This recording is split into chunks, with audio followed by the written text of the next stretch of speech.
Appreciate it.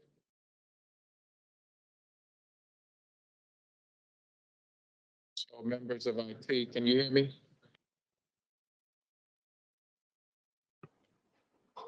Good afternoon, Commissioner McFadden. I heard you come through just now. Yes.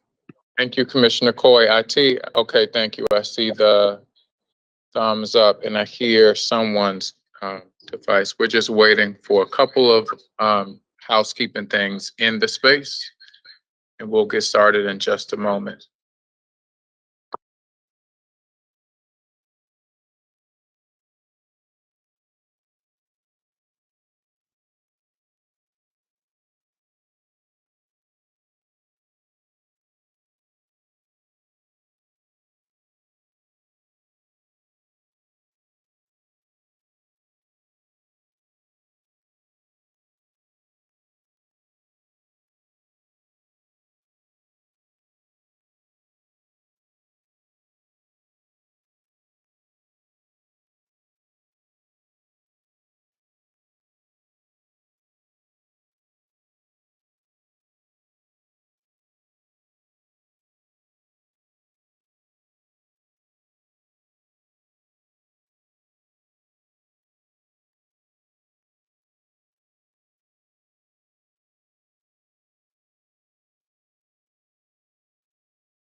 Good evening, everyone. I am Vice Chair, Board Vice Chair Ronald McFadden, and I'd like to welcome you. We'd like to welcome you to our February 28th Public Board Meeting of the Baltimore City Board of School Commissioners. If you have not done so yet, please mute your phone. Anyone who does not mute their phone or their device may be muted by the call moderator or removed from our team's call this evening. Additionally, if you are not a board member or the CEO and her staff, please ensure that your video is turned off.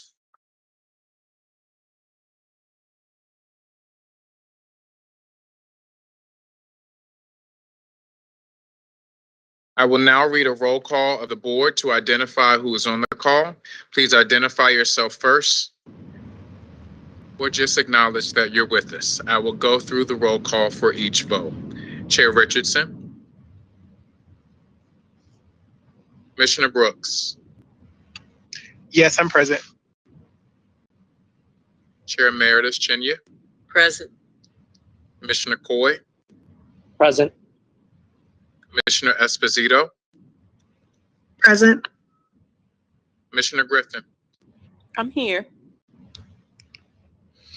Commissioner Pat Zogsby, Commissioner Kenyatta Bay, Commissioner Reed, Present. Commissioner Roberts, Commissioner Sally, Present. and I am present. That is 9 present with 3 absent.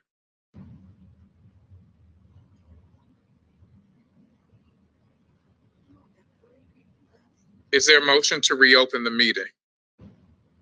So move, Chinya. Thank you, Commissioner Chinya. Is there a second?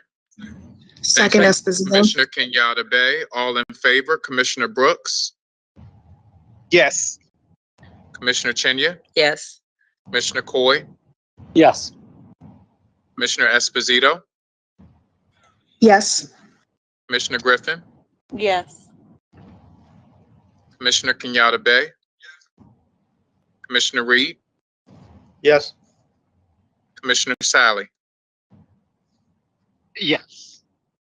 and I'm in favor. That is 9 in favor with 3 absent. That motion passes.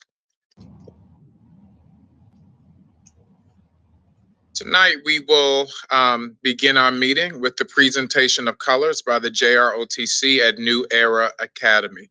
I ask all who are present to please join me by standing.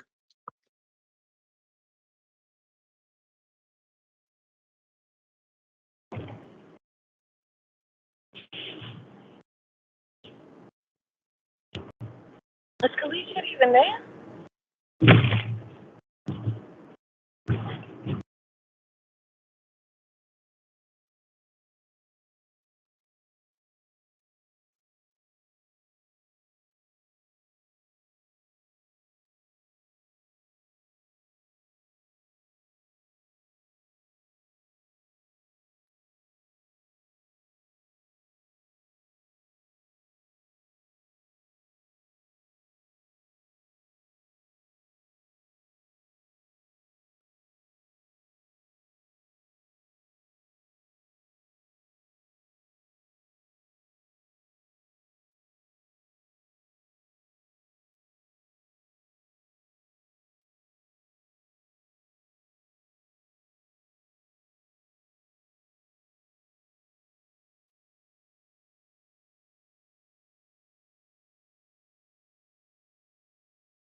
Thank you, New Era Academy.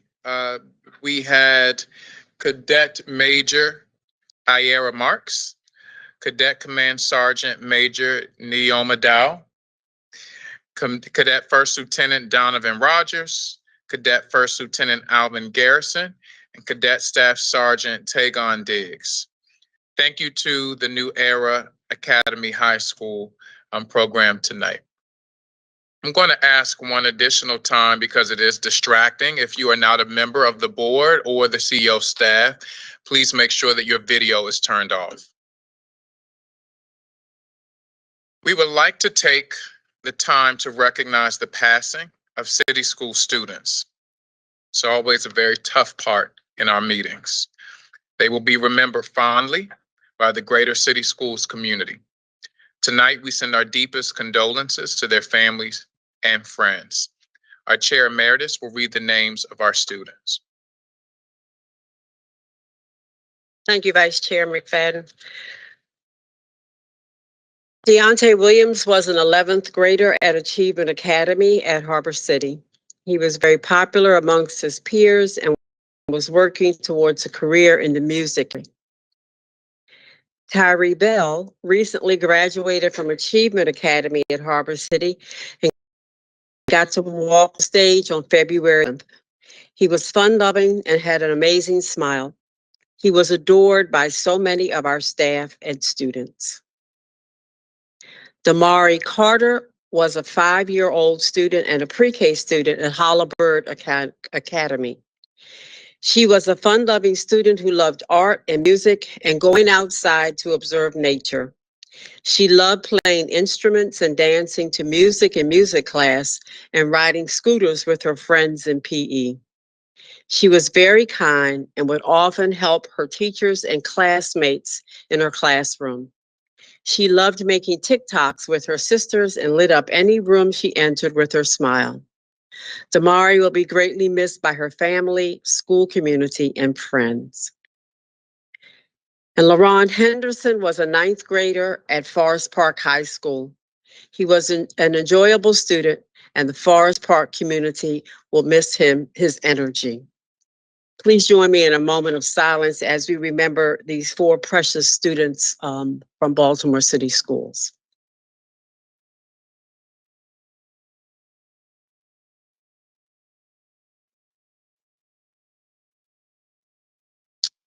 Thank you. Thank you, Board Chair Emeritus Chinya. It's a lot of young people. So again, our deepest condolences and positive energies and prayers continue to go out to those families and members of our community. Is there a motion to approve the prior open session minutes? So moved, Thank you, Sally. Commissioner Kenyatta Bay. Is there a second? Second, Reed. Thank you, Commissioner Reed. All in favor, Commissioner Brooks, Yes. Commissioner Chenya, Yes. Commissioner Coy, Yes. Commissioner Esposito, Yes. Commissioner Griffin, Yes. Commissioner Kenyatta Bay, Commissioner Reed, Yes. Commissioner Sally. Yes.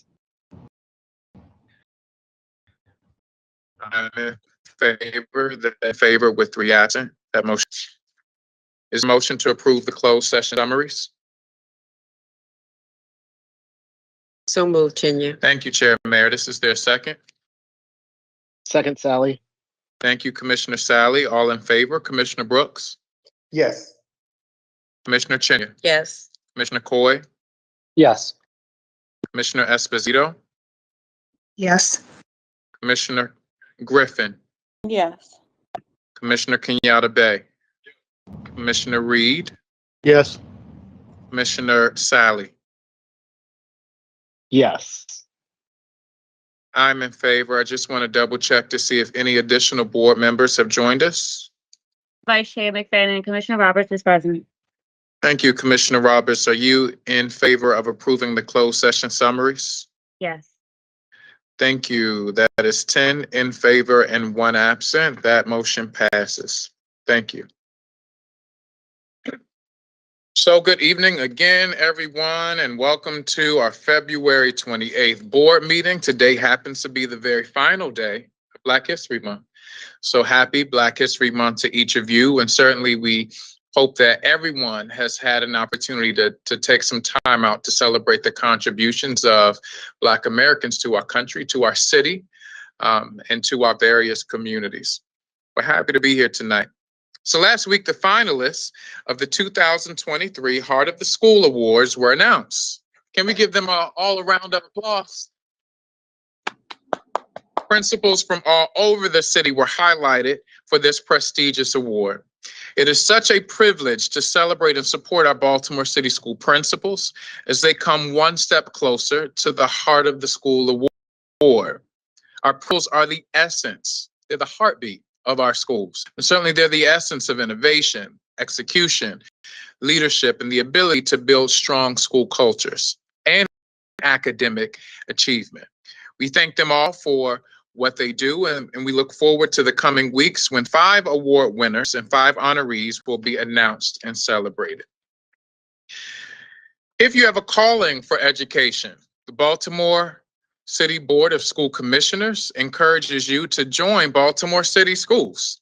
City Schools is currently hiring teachers on the spot at the district's upcoming teacher recruiting and hiring fair. The hiring fair is on Saturday, March 11th, 2023 from 9 a.m. to 1 p.m. at Waverly Elementary Middle School. Meet our school leaders and interview right away. For more details on the fair, they are posted on the City Schools website. Tonight, the board will review presentations from district staff and vote on a variety of topics such as operator waivers and CAP requests, the Kerwin Blueprint for Maryland's future plan, and more. But before we proceed with tonight's meeting agenda, I want to take some privilege to acknowledge that today is our board chair emeritus, Chenya. Today is her last official public board meeting as a member of the Board of School Commissioners. As the vice chair of this board, and as a member of the board for the past several years, I've had the privilege of working closely with Commissioner Chenya, and I've seen firsthand her dedication to the students first and to the staff of Baltimore City Public Schools. She has served as a parent, as a student, as a teacher, as a principal, as a director of elementary school improvement, as an area academic officer, and as the chief academic officer, and certainly as a member of our board, as the vice chair of our board, as the chair of our board, and now as our board chair emeritus throughout her tenure here with Baltimore City Schools. Commissioner Chenya, Chair Emeritus, thank you for your service again. you will certainly be missed. I remember when I first joined the board and I said, Miss Chinya, right? And she told me, even though I'm a rookie at this, we're colleagues. I'm Linda. Call me Linda. That's what she said to me. And she's made sure ever since that I've been able to rise up as a commissioner, not as a young person, but as a commissioner on this board. So I want to say thank you for all of your service. We've had an opportunity to celebrate you, but since this is the last official meeting, we just want to reiterate our thanks and our appreciation everything that you've done for us and also for the city of Baltimore. I'm going to open this floor up to my board colleagues, but also members of the CEO staff, maybe even the CEO, who may want to share some final remarks in this final public board meeting for our board chair emeritus. Commissioners, Dr. Santelises.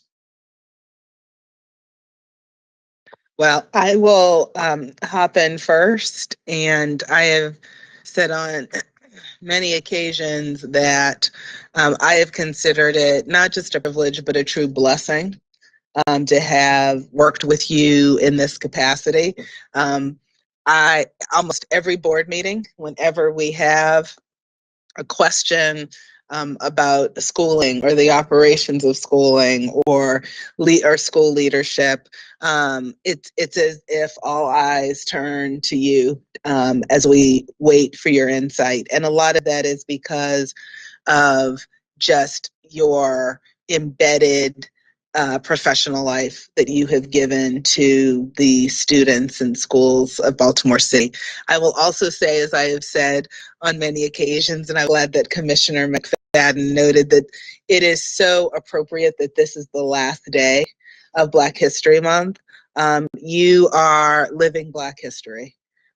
You really hearken to an era of just a legacy of proud Black educators that I have had the privilege of standing, frankly, in on the shoulders of. And Commissioner McFadden and I say that because we're two of the educators sitting here, really treasure your wisdom. And I just am so thankful that I had a chance to serve you.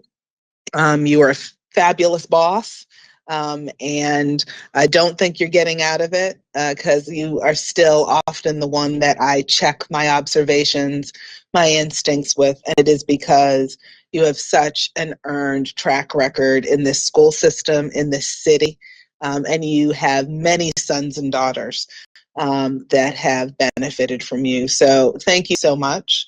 And it's not really goodbye because, I'm gonna call regardless. Thank you, Chair Emeritus Chinya. Would you like to have any words?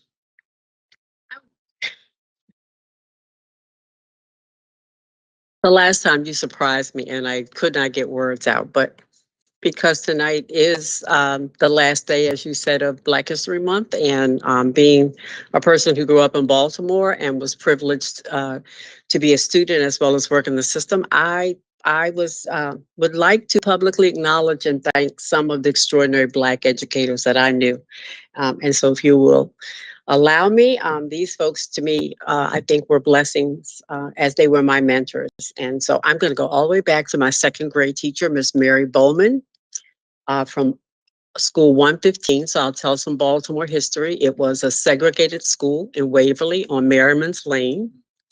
And she taught me from second through the fourth grade and was the teacher that really inspired me to be a teacher. And then two folks who were neighbors who also became important teachers in the system, Miss Betty Williams, some people know, who became principal of Eastern High School, and a central office person who was a neighbor who my beginning years actually sat down and helped me write lesson plans. And Barbara Tab Thomas, who was another Waverly neighbor who encouraged me when I was in college thinking about being a teacher. My first early childhood, and that's my place, my first supervisor, who is still around and still talks to me, Miss Elaine Page. If anybody knows anything about pre-K, you should know her name, and Jean Hunt, who's gone on to glory, but she was my church sister and my mentor and was the person that would always tell me to apply for something. You're ready. I can't go by without mentioning Miss Alice Pinterhughes. This building is named after her. I was fortunate during my time to be one of Alice's girls. And she was the director for early childhood education and the first female superintendent in Baltimore City Schools. So she had, if you think that I have high expectations for her, was just probably the highlight of a professional time. Dr. Walter Ampray, who plucked me out of a classroom and out of a school into doing some things in the central office. And then I'm going to end with a dear, dear angel, Jarrell Francois, who everyone knows, who was vice chair and worked with the MABE, but also was the person that literally made me fill out the application to become a board member. So I have to thank her for that. But all of these people, I think, were important to me, but important to, I believe, the rich history of educational excellence in Baltimore City. And I'm grateful for what they did in terms of influencing me, but what they've done for our whole system. And so if any little piece of what they brought me, I was able to bring forward, I want to say thank you. I want to thank the citizens and the mayor and governor at the time who felt that I was a person that could be of some good and be a part of this board. I will miss you, but it's been 9 years and I'm very happy to go home and watch from afar. So thank you.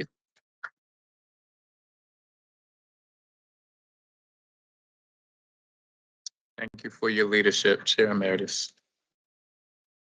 Is there a motion to approve the personnel matter? So moved, Roberts. Thank you, Commissioner Roberts. Is there a second? Second, Esposito. Thank you, Commissioner Esposito. All in favor? Commissioner Brooks? Yes. Commissioner Chenya? Yes. Commissioner Coy? Yes. Commissioner Esposito? Yes. Commissioner Griffin? Yes. Commissioner Kenyatta Bay? Commissioner Reed? Yes. Commissioner Roberts? Yes. Commissioner Sally? Yes. And I'm in favor. That is 10 in favor with 1 absent. That motion passes. I'll now turn it over to the CEO for CEO comments. Dr. Santelises. Thank you, Vice Chair McFadden.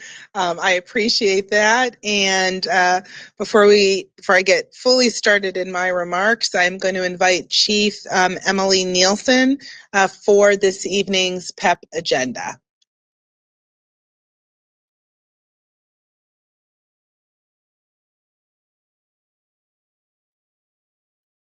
If Chief Nielsen is not here, we can also. Oh gosh, I'm so used to looking at the screen like, where's her bubble coming up? Where's her bubble coming up? So it's great having you here in person. Chief Nielsen, I will turn it over to you, ma'am. Thank you, Dr. Santelises, and good evening, commissioners. On our evening's PEP, we have from the Office of the Chief of Schools an appointment recommended that Sabree Barnes, currently Interim Director, Student and School Operations Support, be appointed Director, Student and School Operations Support, effective March 1st, 2023. And from the Office of the Chief Information Technology Officer, an appointment, Swapna Digay, currently Director of Applications with Pennsylvania Employees Benefit Trust Fund, be appointed Director, IT Application Development, Operations, Integration, and Enhancement in the Office of the Chief IT Officer, effective February 15th, 2023. Thank you.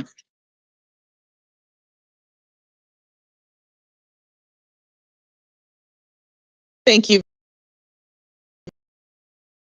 very much, Chief Nielsen. I have the pleasure of being Mayor Brandon Scott and Mr. Kevin Plank, Under Armour's Executive Chair and Brand Chief at our very own Edmondson Westside High School to celebrate the renovation of our 21st high school gym by the team at Under Armour. And one of the things that I like to say and that I said, and here's some shots of the pictures actually downtown at their flagship store. Some of them are downtown at our flagship store. And these are pictures of our Baltimore City Public School student athletes. And I said, I will say now, that Under Armour has not only kind of, put, serious investment in the district, but also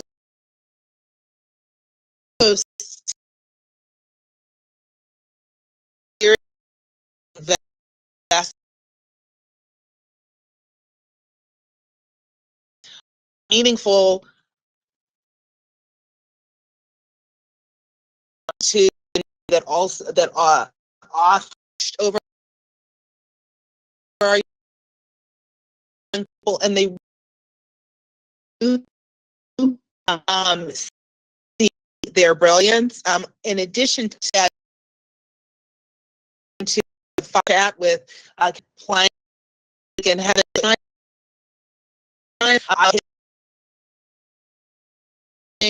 and it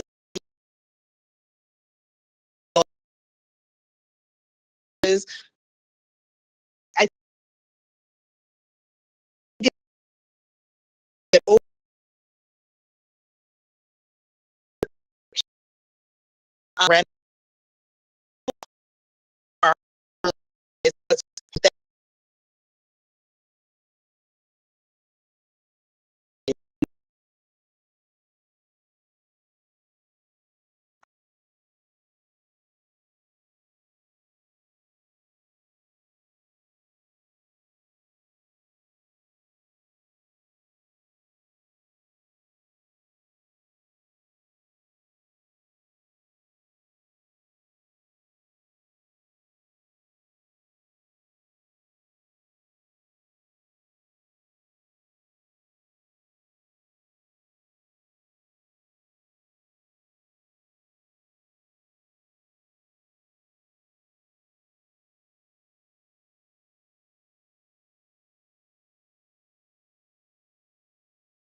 across the finish lines. We're going to do a quick highlights of a few of those key strategies that will continue to help us improve our graduation rates, as well as the strategies to improve dropout as we have continued to learn about ways to truly re-engage with our students. Next slide, please. In terms of overall trends, this slide presents the 5-year trends and performance, first at the top for graduation rate and at the bottom for dropout. So again, when it comes to the graduation trends, there were declines. This is where you'll see the difference between Maryland and city schools. Maryland is the top line. Again, a bit of a steeper decline versus city schools as represented by the 0.5 decrease. And then at the bottom, you'll see that it's a pretty steep increase, unfortunately, in our dropout rate. And that is showing the highest dropout over that 5-year period. Our increase was 5.3 points versus the state's increase of 1.1. Next slide. When it comes to looking at student groups, again, these are just a few of the key highlights. When we take a look at our Black and African American students, we saw an increase of 1.1 percentage points, whereas the state increased 0.7.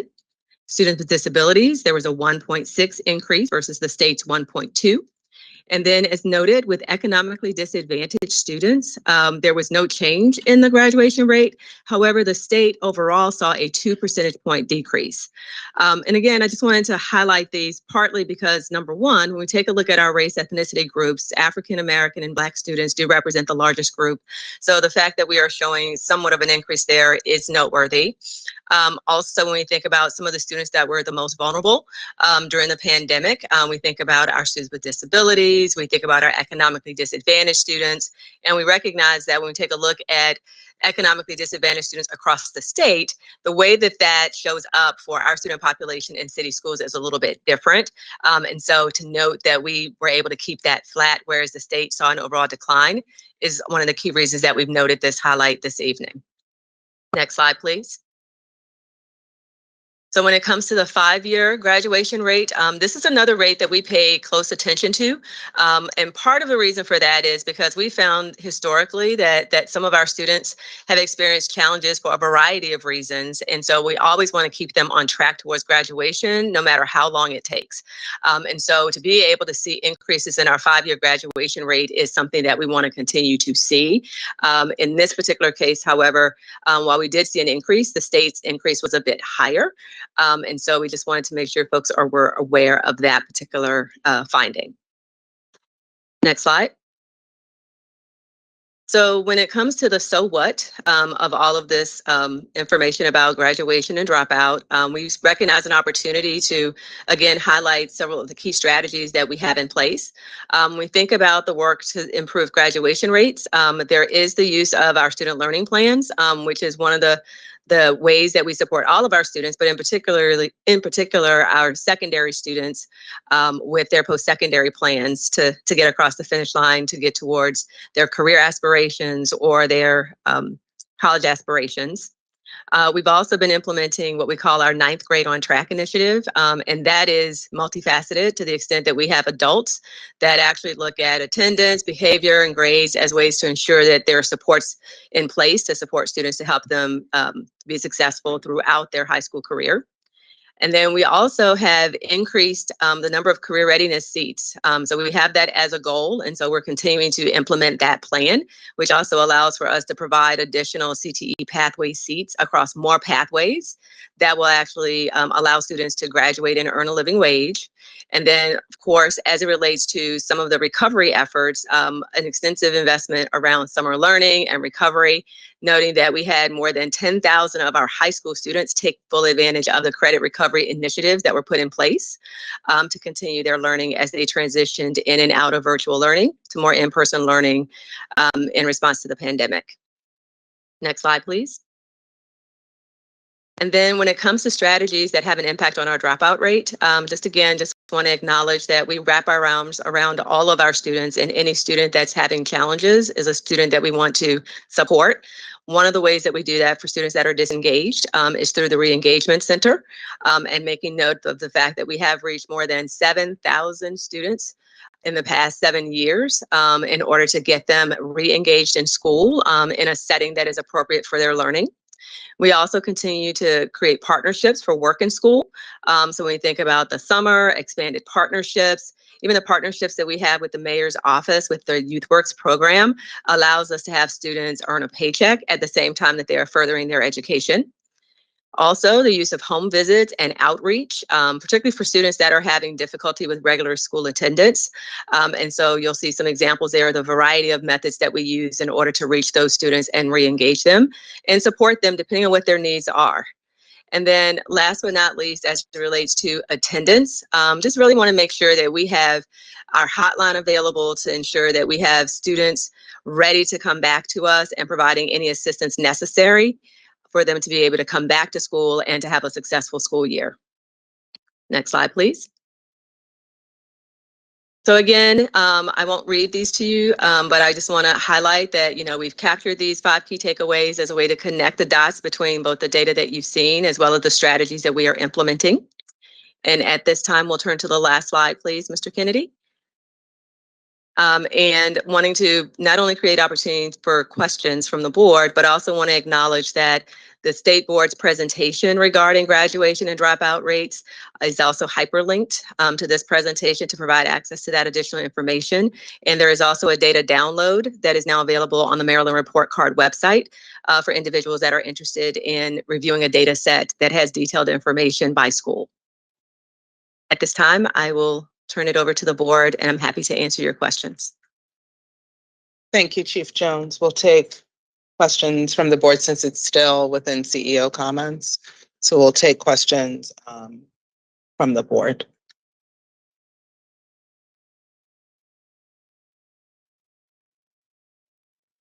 I mean, for me, initially, it's just coming to us, the information. So I appreciate, as Commissioner Coy mentioned earlier, the information turnaround coming to us tonight. But should we have additional questions, I would encourage members of our board to forward them as the team continues to unravel what this actually means for the system. But thank you, Chief Jones. You're Thank you, welcome, Chief and Jones. thank you, Dr. St. Elisis. Absolutely. And one of the things that I do want to point out that Chief Jones walked through and to emphasize is the action that we've already put in place in anticipation of what we were seeing during the height of virtual learning, during the height of the pandemic. But basically, we're also, frankly, challenges that existed previously that were exacerbated. So I don't want to act as if, right, these were some kind of new challenges. I think the other piece that we're very excited about, which will be coming, which will also use this data, which is 2022 data, later on in the spring when we do our rollout with the board of our high school plan and our high school work, which really does build on some of where we're seeing success with these best practices, as Chief Jones referenced, as well as, frankly, some other shifts that we've been making as we really delve more deeply into what is the profile of a city schools graduate and what should that be. So a lot of this data is informing, confirming, and helping to refine that work that we will come back to the board and update you on and roll out, frankly, to the broader community later this spring. Great. Thank you again, Chief Jones. And that concludes my remarks for this evening. Thank you, Dr. Santelises. We will now hear a presentation from the Office of Communications, Engagement and Enrollment with Chief Tina Hike-Hubbard for the first reader of Board Policy ADH.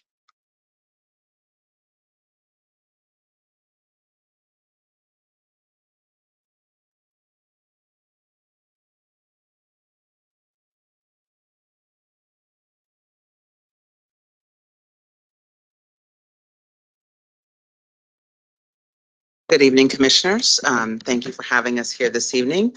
I am Tina Hike-Hubbard, Chief of Communications, Engagement, and Enrollment. I am joined by Sheila Drummond-Cam, Manager of our Community Schools Initiative, Seema Shaw-Nelson, our Community Schools Specialist, and Chris Battaglia, who's our new Director of Community Engagement. We are here today to present to you on Policy ADH. And with that, I'll turn it over to the team, but Chris and I are here really just to help answer questions.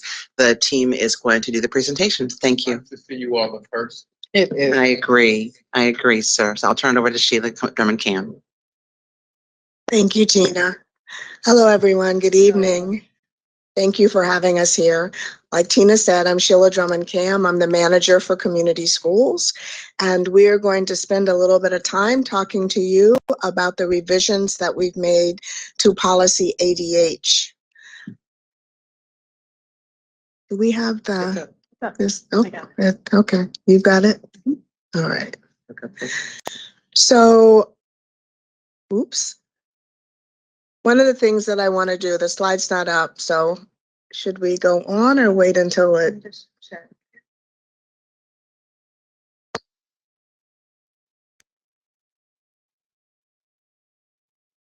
Here it is.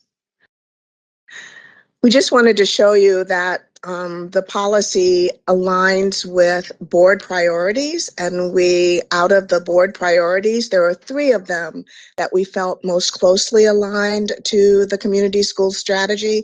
That's priorities 4, 5, and 7. 4 looks at engaging all stakeholders, which includes parents, families, and caregivers that contributes to their children's success. 5 looks at equal access to district services, which aligns closely, very closely with the strategy. And 7 looks at equity, which is the foundational piece of the community school strategy. So what is a community school? Community school is just a regular everyday school. It's a Baltimore City public school or any public school in the nation, and it works at surrounding students with the resources that they need, students, families, schools, with the resources that they need in order to be successful. So if you see from the graphic that you have there, you have the school in the center, but the community is there, and then there are all of these things that families can link to. So surrounding students and families with the resources that they need in order for their children to be successful in school and in life. So we look at things like academic enrichment and health and social services and child and community development, college and career readiness, family and community engagement, and just about anything that a family and a student would need in order to remove those barriers in order for them to be successful. And the key to a community school is that one person, that community school coordinator, that is there full-time, hired at the school as a resource to help make sure that those connections are made. So when we define a community school, we look at it from 4 pillars. We look at integrated student supports, expanded and enriched learning time and opportunities, active family and community engagement, and collaborative leadership. Those are the 4 keys to a community school that makes it strong, that makes it what it is. So we're looking at wrapping around those services that students need. Like I said, connecting students to the resources that they need in order to be successful. We look at expanding and enriching learning opportunities before, after, and during school. So those out of school time opportunities. We look at active family and community engagement, and we work very closely in our office with the Office of Family Engagement to make sure that there is alignment. And you're going to hear us talk a lot about alignment as we move through this presentation. And also one of the most important things is collaborative leadership, making sure that we employ democratic systems and making the collective wisdom of students, families, stakeholders, everyone, making sure everyone has a voice in the process. I guess the question would be, what's different at a community school? A community school has additional capacity because, as I stated, there's a full-time 12-month community school coordinator that is there to help serve and lead multiple committees. They fill school roles such as partnership liaison. So they're there to add capacity to the school, increased alignment.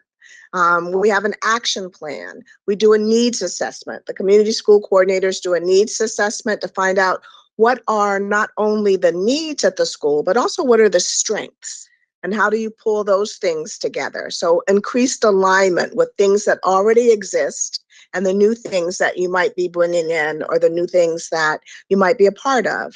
And then increased resources. So we talk about bringing in partnerships, but we also talk about bringing in human capital and increased donations and increased wraparound services. So that's the difference at a community school. We're looking at surrounding a community and a school with support, empowering students to stay in school and be successful.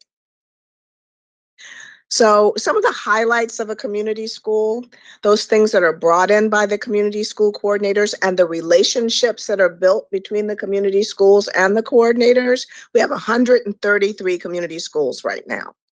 18 community-based lead agencies that hire the community school coordinators and bring to bear all of the resources that those 18 organizations represent. We've leveraged $5.4 million in funds this past year, maybe a little bit more than that. And we've also leveraged 2,000 plus strategic partnerships in those 133 schools that we work in. Within a community school, out of those 133, we cover every management type in Baltimore City Public Schools. Traditional, charter, alternative programs, we go all the way to contract schools. So we cover everything. We also cover every single grade band in Baltimore City Public Schools. So when we do 133 community schools, we are talking about serving everyone. Everyone in those schools, every grade, every management type. We also look at funding. The funding is what sets the community schools apart, but the strategy is the same. So out of those 133 schools, we have 84 that are funded by concentrations of poverty grants. And you'll hear us talking a little bit about Kirwan and how we align to that language. We also have 38 that are funded by Family League and concentrations of poverty grants together. We have 5 that are funded solely by the Family League. And then we have 2 that are funded through other district sources. So just to give you a little bit of the lay of the land, the policy was adopted in 2016. And so there has been a change in the landscape from the time that policy was adopted until now. Gave us an excellent foundation for revision, but we needed to look at where the changes have taken place. So community schools have been in Baltimore City since 2005. And at that point, it was only 4% of the population of schools in Baltimore City. From there, we moved to 2016, the community school policy was adopted.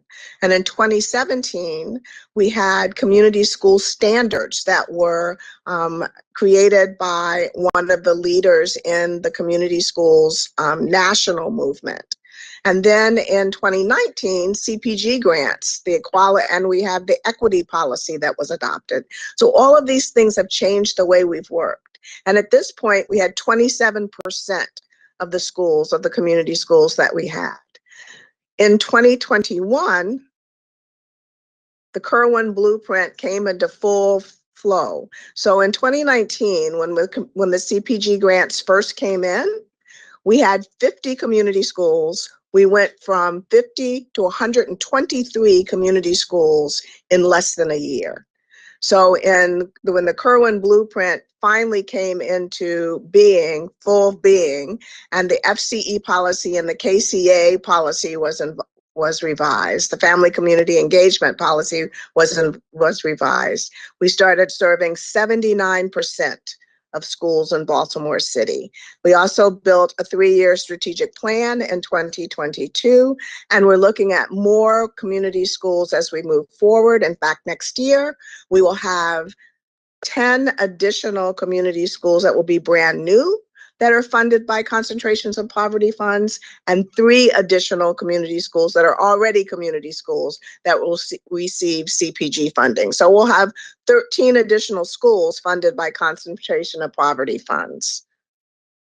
So when we talk about the alignment and the revisions and what they're aligned to, we want to make sure that we're not duplicating effort. And so that the language that we use and the policies that we put together, we want to make sure that everything is aligned. And so we're looking at aligning to policy KCA, which is family and community engagement. We're looking at aligning to policy JKA, which is behavioral interventions and student discipline, so that we can look at being trauma informed. And we're also looking at ADA and aligning that language to the equity policy. So we also want to align to the Blueprint for Maryland's Future, which is Kirwan. We also want to align to Baltimore City Schools Blueprint for Success. We have a 3-year strategic plan that I mentioned before that we want to align to and put into place. And we have National Community School Standards that we also want to make sure that we are aligned to and speak to and act from. So what I'd like to do now is turn over the presentation to my colleague, Seema Shaw Nelson, who's going to take you into the policy and show what our proposed policy revisions look like. Thank you. Thanks, Sheila.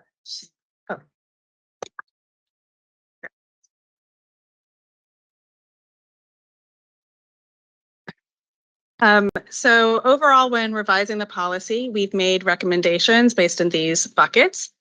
First, specificity. So we are clearly differentiating between the overarching community school strategy, the individual community schools as sites for implementation of the strategy, and the coordinator as a role within the community school. We are aligning the concepts that underpin the strategy with national standards, Kirwan, and other board policies. We are adjusting to the expansion of community schools and funding. And this is about the continuum of community schools and processes, in which we will get into in a moment. And this is the biggest shift that you'll see reflected in the revisions. We are also updating the roles and responsibilities of the Community Schools Steering Committee. We're creating clear systems for stakeholder groups and subject matter experts to ensure that the strategy is implemented with fidelity and in line with best practices. And finally, we are aligning our language with relevant board policies.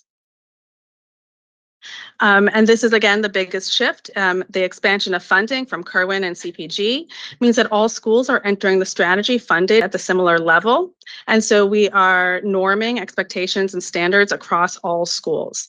So we will get more into that in a moment. And this is, again, the biggest change you'll see in the policy. So this is a refresher from the 2016 policy, and this is what we are removing. So this is the primary focus of the 2016 policy was the community school continuum. And so this was a system in which schools are certified at different levels from engaged to full service. And so the reasoning behind this really had to do with funding. Before CPG and Kirwan funding, schools were opting into the strategy at different levels, and so with different capacities. And so some of the updates that we're proposing. We are shifting the language to align with the blueprint about the purpose of community schools. We are expanding action planning process that integrates the community school strategy with other school plans and data. We've also outlined democratic processes for the steering committee, in which the CEO of city schools and the local management board, which is Family League, have veto powers. And we've updated the reporting process. So instead of the steering committee, which is made up of stakeholders reporting to the board, city schools will be accountable to the board for school level outcomes. And also we've streamlined the data collected at the school level to align with reporting required by federal, state, and other local policies. And this was something that was highlighted in feedback that we received from stakeholders. Here are some of the additions to the policy. We've added the 4 pillars that Sheila described earlier. And so this is really important since these are the central organizing principles of the strategy and its implementation.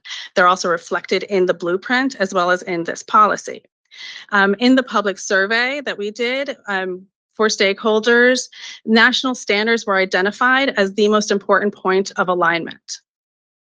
We've also reflected and expanded on the Kirwan Blueprint's description of the needs assessment to align with our own engagement policy and to include asset mapping, which honors the strengths and values of our communities. We've added that the coordinator's voice, the community school coordinator's voice, will be included in school leadership team. And this honors that the work of the coordinator is in creating and coordinating systems and structures and leading the implementation of a school-wide strategy with the support of the principal. And this is also responsive to a lot of the feedback we've received from many stakeholder groups, including from principals. Another theme that came up with stakeholder groups was ongoing professional development for principals of community schools. And we've incorporated guidance from KCA and the Blueprint to engage the School Family Community Council in the community school strategy as partners and accountability. And we've also made it clear that any school that opts into the strategy is held to the same standards as other community schools. And this honors that we know that the strategy is valuable in all school communities. This was also a part of some of the feedback that we received. So the Kerwin Blueprint includes a section on wraparound services with this list of services included under that umbrella. So first, we've restated wraparound services as integrated student supports that align with our 4 pillars of community schools. And then we pull this list directly from the blueprint. And the reason is to clarify that these are services that may be at a community school and also that they may be provided through referrals to appropriate district offices, agencies, or partners. And the key reason, again, is to enforce that coordinators coordinate connecting students and families to supports, and that our schools are not duplicating work that is done at the district level or by other city agencies or organizations. As we get to the regulations, these were some of the goals that we had when revising the regulations. We are outlining the material and processes that are used in oversight.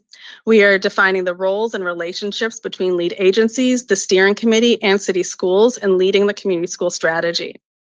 And we are creating space for the expansion of the strategy using alternative funding sources and standardizing practices across all schools, regardless of those funding sources.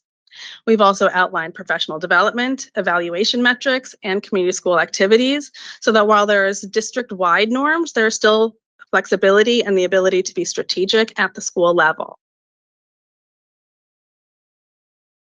And again, the policy revisions are reflected in the regulations. We've deleted the community school continuum and all the associated processes. For updating, we've also updated the reporting structure again so that there is shared leadership with stakeholder in the form of the steering committee. But again, we keep it clear that city schools and not the steering committee that is accountable to the board. We've shifted from reporting annually to every 3 years, and this is to align with the school level cycle of needs assessments and action planning and the steering committee's 3-year cycle of strategic planning. We have expanded the role of lead agencies in partnership development to be more efficient for smaller and larger schools. And we've also made sure that there's ongoing professional development for community school principals and coaching for principals that are new to the strategy. And this is another place where we've honored the feedback that we received from many stakeholders, again, including principals. Additions, we have added democratic systems for electing members of the steering committee, and we've expanded membership to more stakeholders. Here too, we've aligned with feedback. We've also outlined the role of lead agencies in ensuring that deliverables are submitted on time so that lead agencies are partners in data collection and reporting. Additionally, lead agencies who have the closest relationships with coordinators and with principals, they'll contribute to professional development for everybody involved in the community school strategy. And we've also reflected our current model of shared leadership with the local management board, in which we lead a partnership for data collection, evaluation, and professional development. And again, this is something that came up in feedback. So a key addition to the policy has to do with the steering committee. And so this is another place where we've honored the feedback of stakeholders. As I mentioned earlier, we've added voting seats. We've added a second parent, a second and a third student, a second community school coordinator, a second lead agency, and a community member. We've also described the process for selecting steering committee members. First, there are permanent seats, which are the city school CEO or designee, the mayor or designee, the local management board, Maryland Coalition for Community Schools, and BTU. 2 community school coordinators will be elected by current community school coordinators.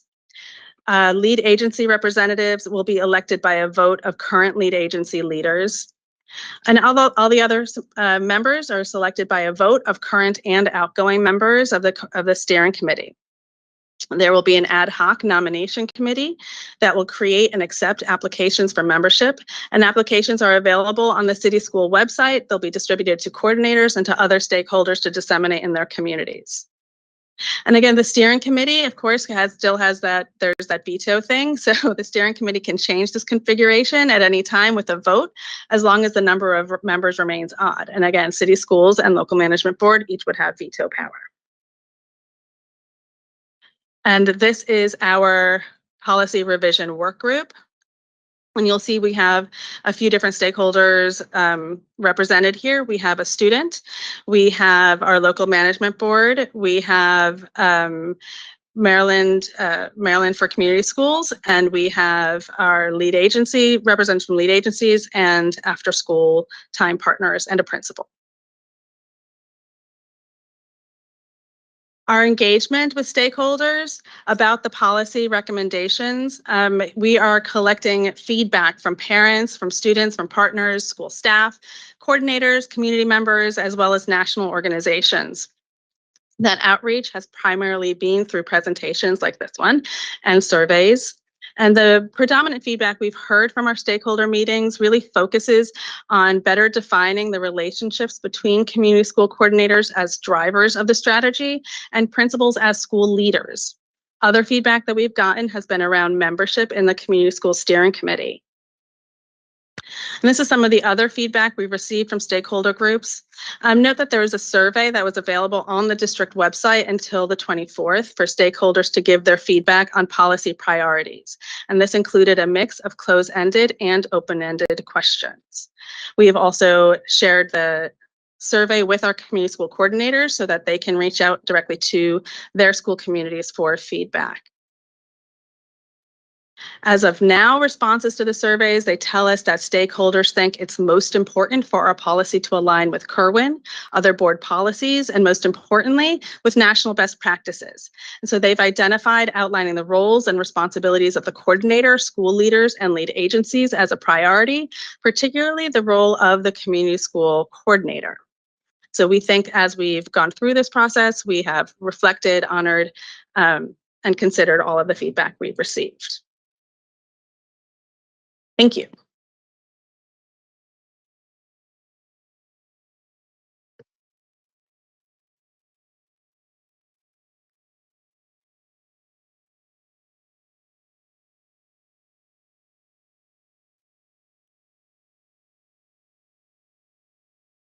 I really wanted to commend you guys for the incredible work that you guys have been doing with the Community Schools Initiative. I think that I was kind of hesitant when I first heard about this, but after doing more research into the effects that the implementation of community schools have had in other places, especially in New York being sort of the first really big one, I am hopeful for the future of community schools in Baltimore City.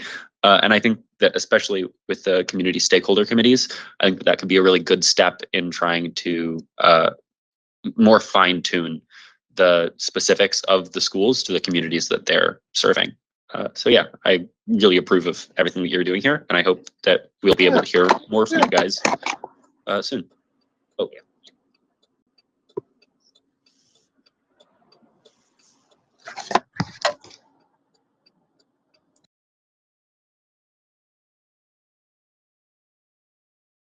I keep turning the mic off. Now you can hear me. Commissioner Coy.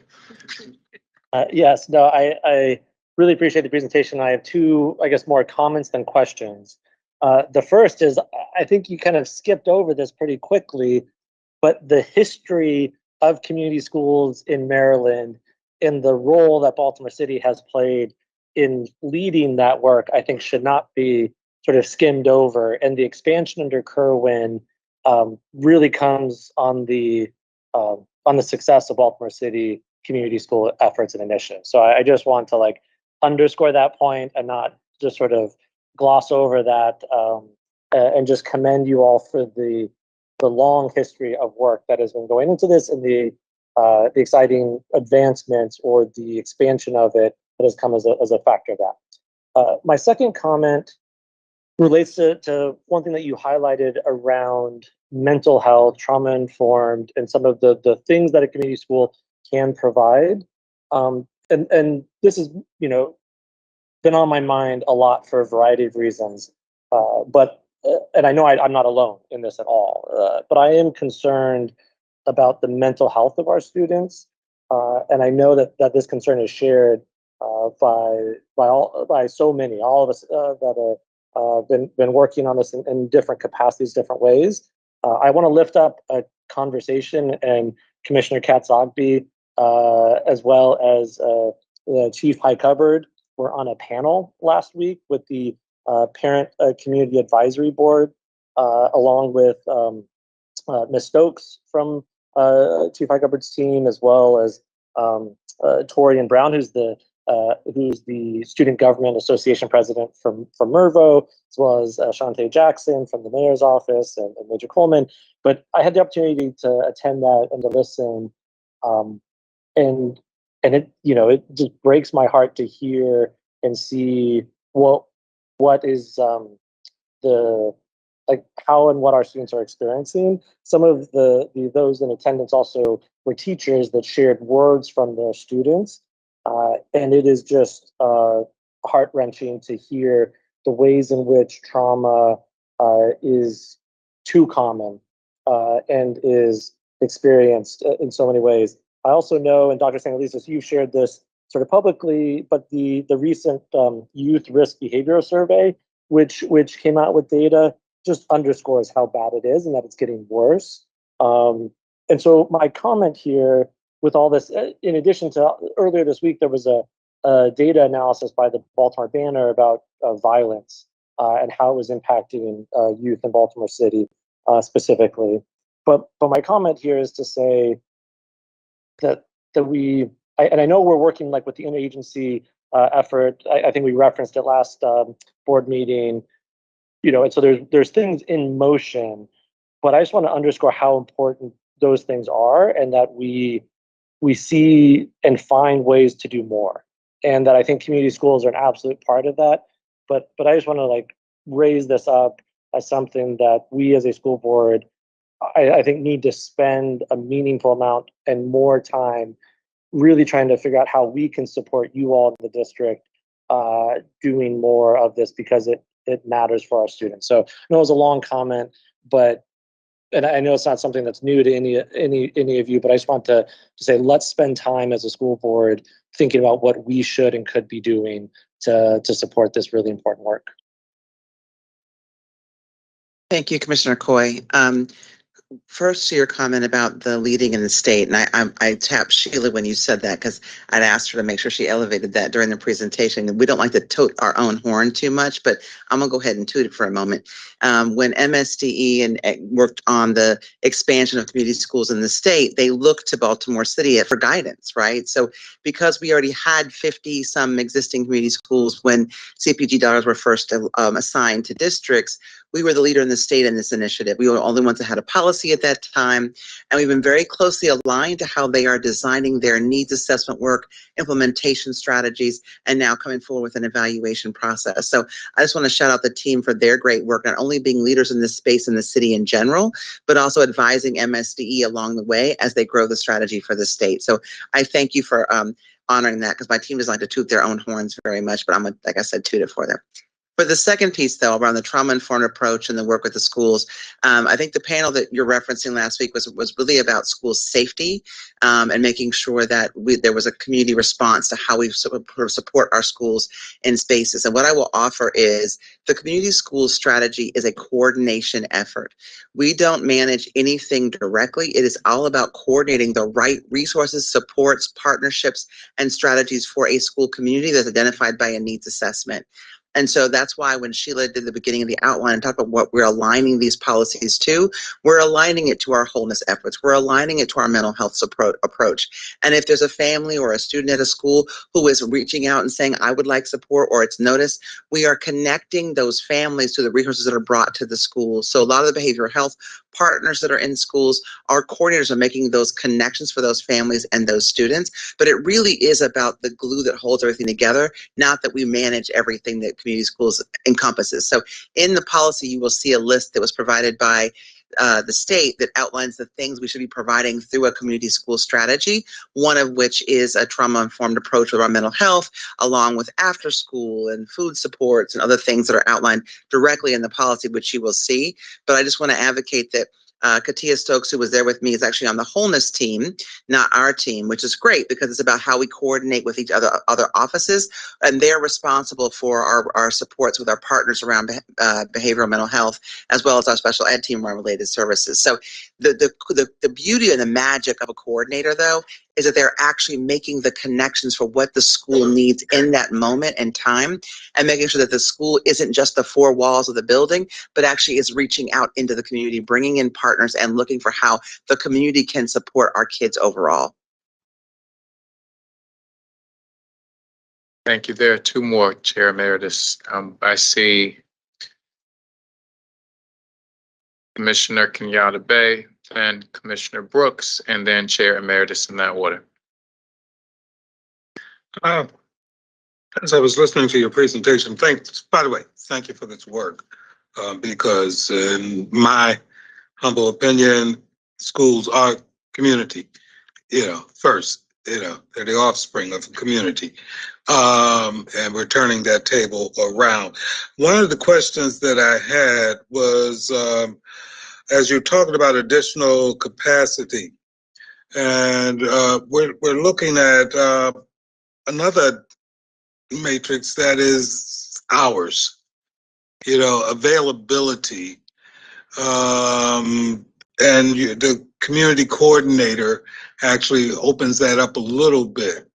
But what are your plans to open it more? That a school is this, I can get anything from a school from 9 to 5, but there's nothing there afterwards, and a lot of times I've seen this firsthand, that, okay, it's off ground, sacred ground. The other question I have is your matrix of evaluation. Okay, where are you pulling? Yeah, I mean, there was a standard that you were pulling from initially, but I wanted to know how you're structuring that, and are you creating a new structure in that standard of evaluation? And those are my two questions. Bada boom. You want to start with the hours? Yes, please. One of the things that I try to stress when we're talking about community schools is it's a strategy, it's not a program. And so when you look at the strategy across the nation, the plan is to make a school the hub of the community and that it's open pretty much 24/7. We haven't gotten to that point yet, but our community school coordinators make sure that their outreach to the community, so bringing the community into the school, bringing the school out into the community, happens not during your regular school hours. It happens anytime during the day.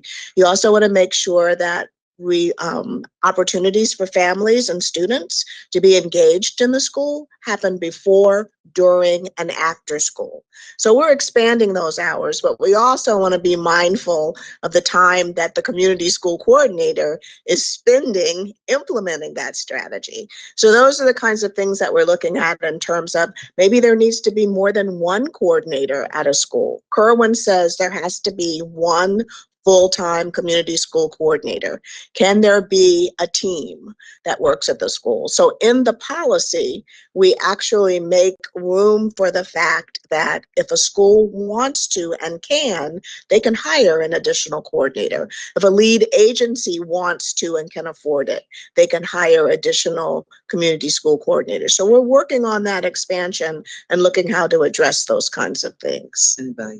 The other thing that you mentioned was evaluation. We are looking at performing a process evaluation, and we're looking at different outside evaluators who can help us really kind of hone into how are we implementing the strategy with fidelity, and what are some of the small impacts that we're making in terms of community schools? Are we building strong relationships? Are we reaching out in the community into the best way that we can? Are we making any impact are we really removing barriers so that students can be successful and students and teachers can teach? So those are the kinds of things that we'll be looking at in evaluation that we'll probably be conducting sometime next year. You're welcome. To members of the public who have signed up for public comment, we normally start at 6. We're running a little behind, so just want to make sure that you all are aware of that. Commissioner, were you finished, Commissioner? Okay. Commissioner Brooks. Yeah, I just wanted to lift, and I know that we're behind, so I won't belabor the point. But again, first, thank you for the presentation. I do believe the role of our community schools coordinators are vital and important and necessary.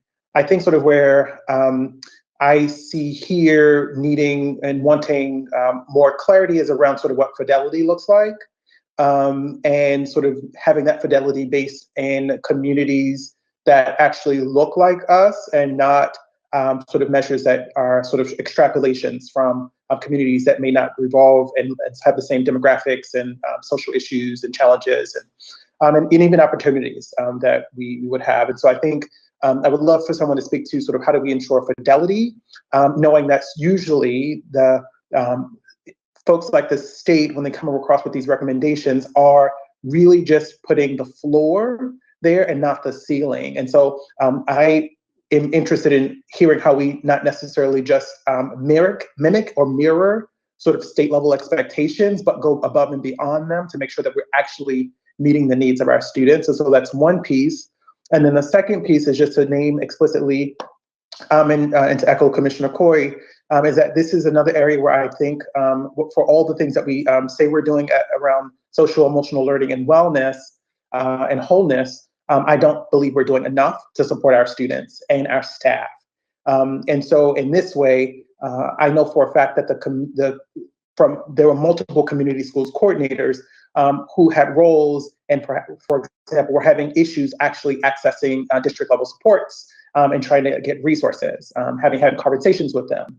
And so I think when we think about wholeness, it doesn't make sense to me that those vital positions would have to do extra legwork to provide services to our young people without sort of supports. And so I want to name that. And if folks have not looked at the recent report from the YRBS data, specifically around the experiences of Black students and sort of feeling lonely and increased rates of depression, specifically our young Black girls, to please do so, because it's dire, and I think we need to double and triple down. And so the board needs to come up with a comprehensive approach to addressing trauma and mental health needs of our students. And that's it. Thank you, Commissioner Brooks. At the risk of sounding a little bit arrogant, I'm going to go there anyway. We're not the floor. The state's the floor. We're the bar they need to meet. I don't mean to sound over the top, but we've been doing this since 2005. The state designed their strategy after ours, and we are elevating what they have been asking people to do. So I don't mean to sound arrogant, but I just think we have been so steeped in this strategy for so long that we are making sure we're meeting their needs because they have an outline of what they would like to see. But we are designing the needs assessment. We are designing implementation plans. We are going above and beyond. So I think you're right. We don't want to just go to like what the law says you have to do. We 100% agree with you on that. And we are wanting to make sure that whatever those needs assessments say for those individual school communities, because it's not a blanket strategy, right? It's about a school-based strategy for what a individual school community is requesting and needs from staff, from community, from families, from students, right? And so we want to make sure that our schools are meeting that. But to your second question around first, let me say something. Let me interrupt you, Chief Highcover. I just want to be clear that the strategies that we're using right now are still underdeveloped and not necessarily congruent with the best research available around community schools. And so what I'm talking about, that when we started implementing community schools, there are things that we left out that we knew that were essential characteristics and pieces that would make for a more robust experience and a realization of that. And so I'm talking about go to the data. I'm glad that we're in agreement that we don't want to be at the floor, but to say that we've been doing this and doing it well and doing it with fidelity, I don't agree with. And so if we can sort of, if you could cough up the receipts around that, based on sort of what the highest standards of community schools and what they should look like, and compare them to sort of what we're doing, I'll gladly sort of step back and apologize. But from my reading of the literature, that what we're doing it's great, but it's not sufficient. Well, and I would just offer, we can definitely share the national standards. They were in the deck, but they're so comprehensive. We pulled it out. We're happy to put the national standards back in and demonstrate where we're working with those national standards to fidelity, because what you asked for before was fidelity to model. And so we can certainly make the comparison between the research and best practices and how we have fidelity to that model. I wouldn't say we're perfect. I'm not trying to argue that. What I'm saying is we're not using the state as our bar for what excellence looks like. That's what I was offering. There's always room for improvement, and we believe that. I just don't think we're starting from the ground floor. We're starting from a very solid place of looking at best practices across the country through the research we did. We had an entire strategic planning process over the summer with multiple participants looking at national research, doing state stakeholder surveys and data collection around what was working, what isn't working, and really talking to our coordinators to understand what their needs are to be healthy and whole as they do their jobs. So I appreciate that. And you also asked about the sort of need for coordinators to have the right connections at the central office or other places to get supports. I think we've done a really good job at partner mapping. We have now a new PIE portal where partners are being entered into the system. We can understand what partners are where and how to find the right partners for the right needs.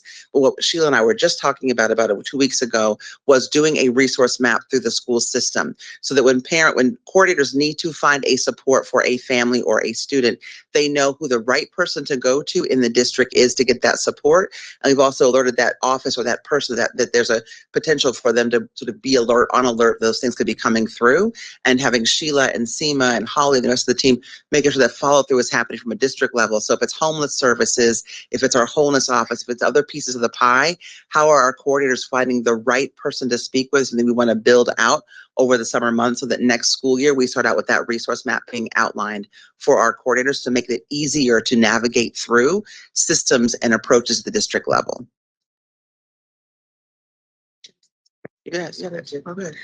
We also have the best of both worlds that people are watching, and that we have agencies, we have community-based organizations that hire the community school coordinators, but we also have city schools because of the rapid increase in community schools.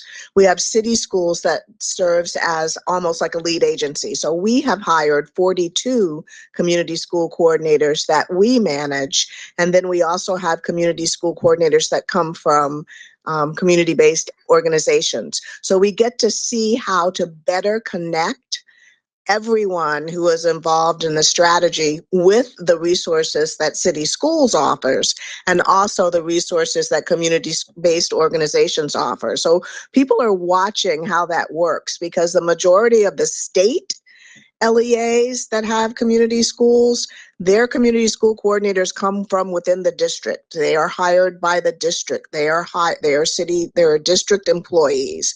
Their ability to really connect and reach out to the community is kind of limited because of that. So they're watching us very closely to see how do we connect to the stakeholders surrounding the community and also connect the stakeholders to the schools. And we have that opportunity from the way that we are structured.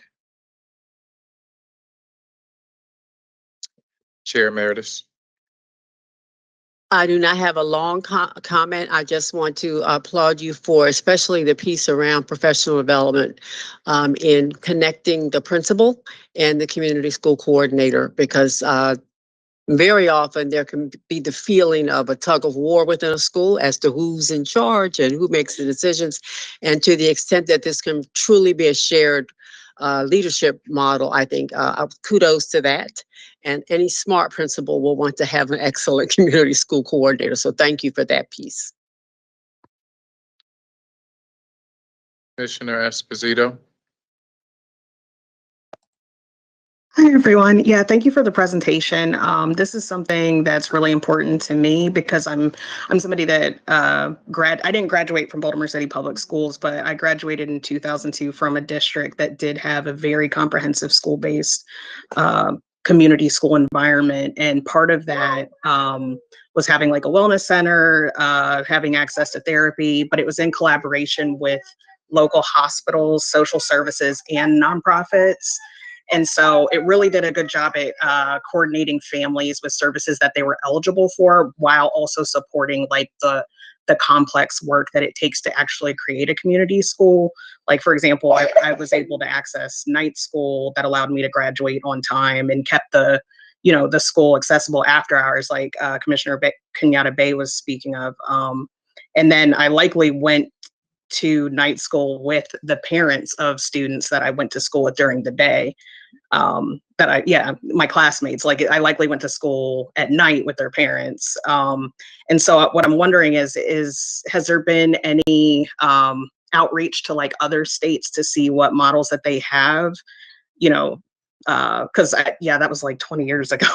So I'm wondering if there's creative ways that they've been able to fund it, because I've even seen at my neighborhood school, one of the hardest things I think for community school coordinators is capacity and finding funding for the great ideas that they do have.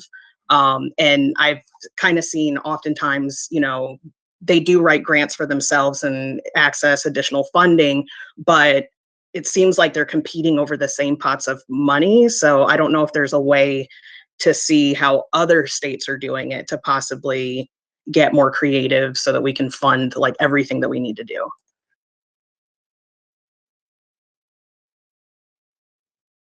We have a good opportunity within the Community Schools Network to reach out to other states and find out what they're doing. And part of what we did when we talked about reaching out to stakeholders with this policy was making sure that we farmed it out for other places to read, for other places to review, for them to be able to comment on what is happening in other states. So we do have that kind of outreach, and you're absolutely right.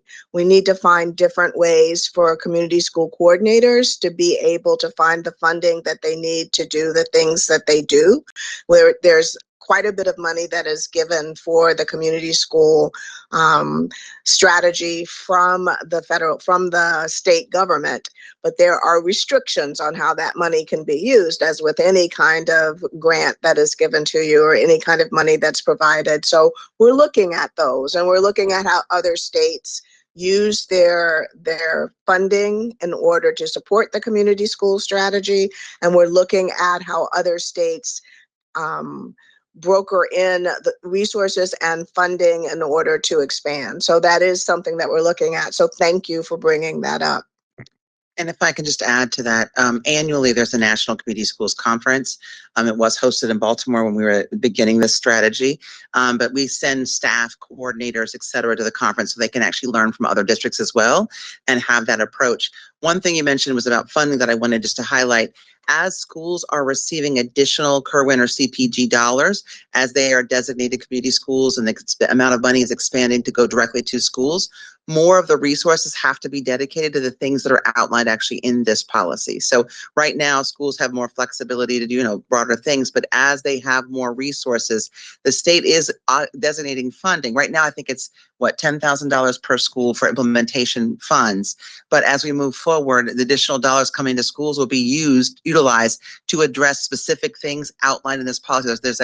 If you look at it's not in the regs, it's a policy, correct? There's a list of items that are directly from the legislation that schools can use the dollars from the state for to actually fund, including extended day, as Commissioner Kenyatta Bay talked about, OST or larger things, adult education. There's a lot of things that are in that list that will be funded through the state dollars as school funding increases. Awesome, thank you.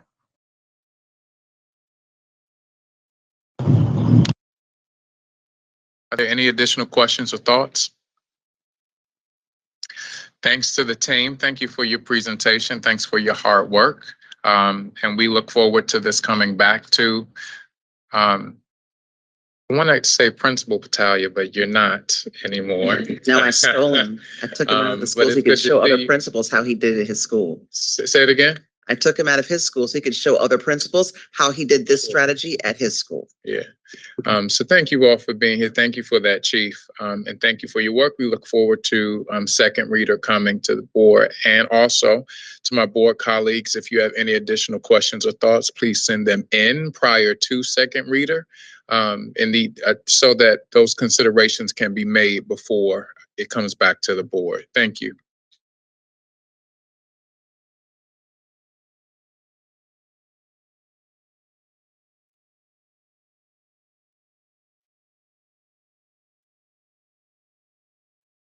I will now review the consent agenda. Board colleagues, please let me know if you would like an item removed, and please state your question for staff. I'm pulling item 8.04 and 8.05 so that staff can provide a presentation. 8.01, supplemental appropriation for the Capital Projects Fund from General Fund assigned fund balance related to elevator projects.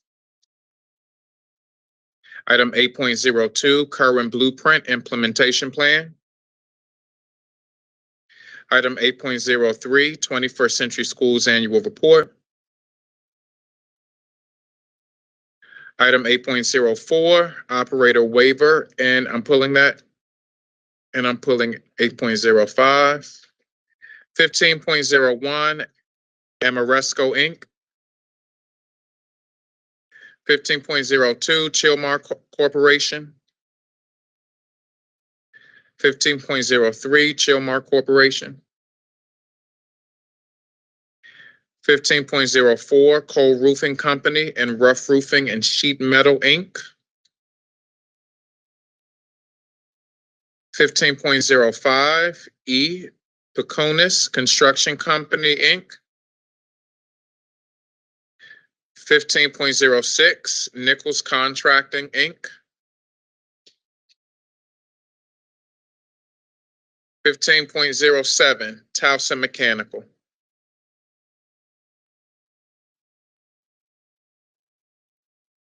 Thank you. I will now move us into public comment. Speakers from Commissioner recognized. McFadden? Go ahead, Commissioner Coy, go ahead. My question, it was an earlier one. Item 8.02, the Kerwin Blueprint Implementation Plan. Maybe you can correct my understanding. My understanding from previous sort of information about it is that we are working towards approving it by March 15th, not that it would be voted on for approval today. Is my understanding inaccurate on that point? Chief Perkins Cohen. Yeah, no, we need to vote on it today. It's already been presented to the operations committee, and then it is, we need to vote on it today. It's due to the state. It's due on the 15th, but we weren't planning to come back because we want to make sure that we had time to get it ready for the state and finalize it. Yeah, and I guess my point here is I certainly don't feel like I've had, I was at part of the operations committee and heard the initial presentation there and was anticipating that there would be more dialogue and conversation around it before there's a vote on it, just given the sort of the gravity and the importance of that as an item. I understand that there's time needed for some of those things, but that's yeah, I guess that's a concern that I have in terms of voting on it today. Is there any option for anything that is not voting on it today so we can give it the time that I think is important for it? I'm sorry, I didn't understand the question. Is there an option to vote on it? You said that we have to vote on it today. Well, and I think I think our concern, we could vote on it at the 14th, meeting on the 14th, but it's due the 15th. And so if there were any changes, if board members wanted to change anything at that point, it would be very difficult to then meet the state deadline. That's why we would lift some padding after the board voted. Yeah, I understand that certainly after that date, there would not be any time for additional revisions. I would submit that giving time between now and then for, for board members to engage and ask some questions could be an important and valuable step in the process, and still allow for it to be submitted at that point in time, but recognizing that there is no margin after that a vote on the 14th. So it would be my sort of my out loud wondering, Chair McFadden, on this item specifically. Thank you, Commissioner Coy. So do you want to pull this item tonight for a vote? No, I would prefer if we could defer to the next board meeting. We're not going to defer it, Commissioner Coy, so we can pull it for a vote if you want to abstain from voting tonight, but we're not going to pull it from the consent agenda. Understood. Then I will pull it for a separate vote. Okay, so we will pull item 8.02 for a vote. We do have with us this evening Councilperson Odette Ramos. I know that we also have a few additional members from our recognized groups here to speak and virtually. So we want to start with Councilperson Ramos, as that is our practice. And then we'll move into, we have 3 recognized groups tonight, the BTU, the PTA, CBC, and Pizzazza. Good evening, Councilperson Ramos.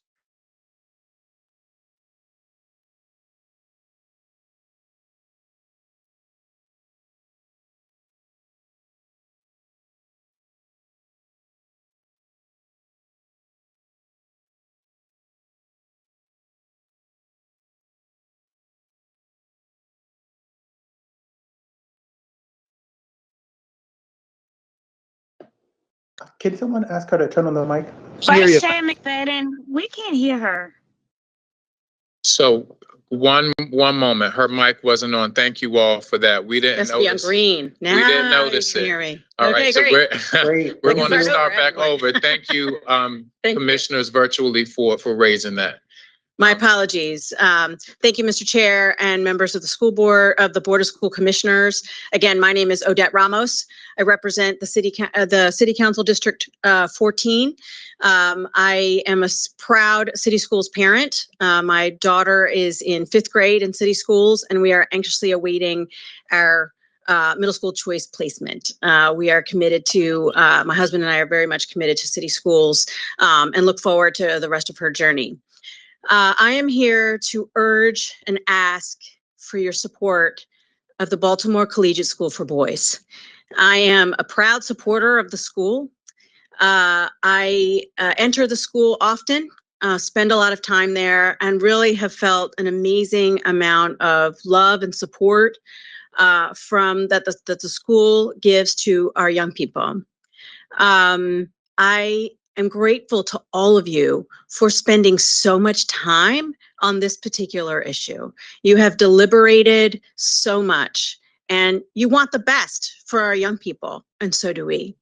I'm grateful to the CEO for her help to provide a recommendation of renewal with guardrails.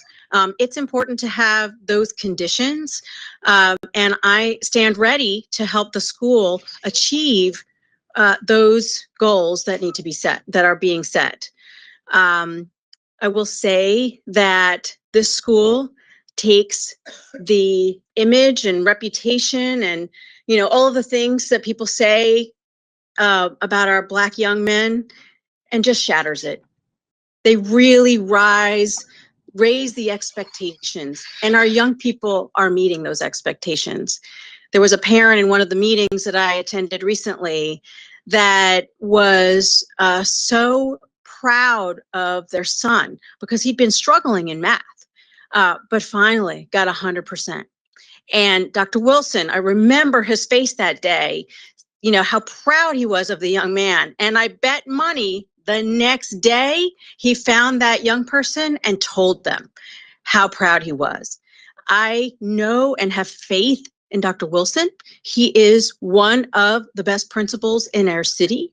He was tapped, as you know, at one point. He was the principal of Poly, and at one point was tapped by the CEO at the time to lead a school through its transition. I know he can do this, but I also know he cannot do this alone. The community is here to help. And I will spend a lot of time at the school to make sure that it is meeting its goals. I want to thank you all again for everything that you do for our students. It is not easy, but I'm asking your support for this school, and we will work together to achieve the goals that the CEO has laid out and make it work. I'm also wanting to commit to you today as a council person that I know that our schools aren't the only place that our students can be successful. We must improve our neighborhoods. We must, and that is the commitment that I have given to my constituents, given my housing background. We have to make sure we're addressing vacant properties, and we have to make sure that our students have stable housing in order to be successful. That is my promise to all of you, that I will make that, and I have made that my biggest priority, because it takes all of us to help our students, and we all have to play that role. And if we have students walking next to vacant properties, they're already walking into school not prepared. because that cortisol goes up in their brain and it's a stressor and it blocks learning. That is not fair to our kids. So I commit to you that we will do that together, and I will work on those things. And I just hope that you will continue everything that you're doing, and please do support the Baltimore Collegiate School for Boys. Thank you so much.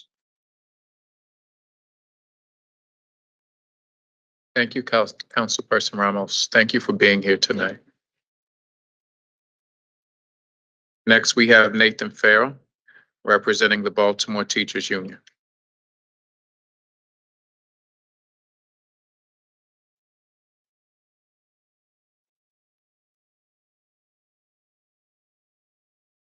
Greetings. Good evening. My name is Nathan Farrell, and I'm a city schools teacher, and I'm providing public comment on behalf of the Baltimore Teachers Union about the issue of wellness. Wellness is multidimensional. However, a significant contributing factor to employee wellness relates to the burnout from additional tasks staff members are expected to take on. Most instructional staff, as our commissioners know, don't have enough time in the workday to grade papers, lesson plan, and complete all of our daily tasks. And so this essential work is shifted to before or after school hours, or it's brought home. For our related service providers, the increasing support needs of staff, administration, families, and students during the school day means that their legally required documentation, report writing, and intervention planning is also shifted to before or after school, or it's brought home. The Fund for Educational Excellence report, titled Should I Stay or Should I Go?, completed this past summer, surveyed teachers from over 137 city schools, and the report cited, and I quote, an ever-growing administrative workload as a major source of dissatisfaction for city schools teachers. And I'm going to quote the FFEE report here for a minute. Teachers feel overwhelmed with the amount of documentation and additional paperwork outside of their typical lesson planning and classroom responsibilities. There is a sense that the central office is continually adding administrative responsibilities without removing any existing demands or allocating additional time to complete the new tasks, end quote. The Fund for Educational Excellence is an organization that this board values and one that Dr. Santelises praises. And they highlight a key issue that greatly affects staff wellness: redundant and duplicative paperwork. And so we believe that addressing the issues felt by our members and evidenced by the FFEE report is possible by eliminating a comparable amount of clerical work or paperwork for any additional task being mandated to teachers, right? One for one. So here are some examples of the redundant paperwork that our educators are facing. SST. Classroom teachers and school social workers now manage and lead SST teams. Classroom educators are assigned the role of SST coordinators. We do referrals, case management, parent engagement for the SST process, and every step of the SST process does include documentation and deadlines to track student progress and the interventions. So SST can be a meaningful process. Please hear me on that one. But when it's an additional expectation on top of already exhaustive workloads of educators, then our students are the ones who are suffering. School leaders, especially charter school leaders, can mandate different software systems, including electronic gradebooks. Teachers have to enter grades into the school mandated gradebooks and then again into Infinite Campus, which is the district gradebook of record. Another one, mandating staff to enter data into centralized parent contact logs, in addition to maintaining our own individual contact logs as teachers of record. CUMs, or cumulative folders, often require both hard copies and digital copies of documentation, and this eats into time spent on tasks that directly impact students and their development. At many schools, Patterson was one of them, teachers were expected to call daily and document each individual student's absence despite having attendance monitors and Infinite Campus protocols. Documenting monthly statistics for related service providers is time-consuming and redundant. Uploading SLPs and IEPs into the data platform DataLink, which falls on teachers, it's duplicate work because the records are housed in multiple other locations. Now, we understand the district's desire for school leaders to have access to dashboards populated with student data, but those dashboards need to be resourced with staff that can populate it. A teacher's job is teaching, not data management. If the board truly cares about wellness, you all will address the issue of administrators requiring BTU members to complete additional paperwork on a regular basis that's not required by law, whether the paperwork is electronic or in paper copy. The BTU has submitted to the board proposals that address the burden of redundant paperwork, and our proposal is to eliminate a comparable amount of clerical work or paperwork for any additional task being mandated to teachers. Lastly, improving wellness entails building in time at the end of each grading period when students are not in class for teachers to complete grade card reporting, comments, or individually managed planning time to support instructional outcomes. With the addition of individualized narrative comments and a shift towards standard-based grading, more time is needed at the end of marking period for grades and comments.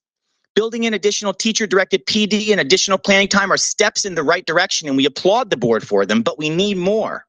We urge the board to work with BTU. Please, we urge you, work with BTU so that we can make certain that we are providing the time, structure, and support that concretely contribute to wellness. In order to recruit and retain educators in city schools, the issue of wellness must be addressed thoughtfully, and we do look forward to the board's collaboration on this issue. Thank you. Thank you, Mr. Farrell. Next, we will have Deborah Demry, President, representing the PTA Council of Baltimore City. Good evening. Thank you, Commissioner McFadden. Good evening, everyone. PTA remains the largest and oldest child advocacy association in the nation. The PTA Council of Baltimore City works with national PTA support and falls under Free State PTA, which is a new state entity replacing the former Maryland PTA. When you join PTA, you join a network of advocates that reach beyond your school building. Your membership entitles you to grant opportunities, training, and other resources designed to assist you with running your PTA. It includes access to hands-on assistance from the council as well. PTA is a great partner for school community coordinators. I previously spoke about the National Reflections Art Program.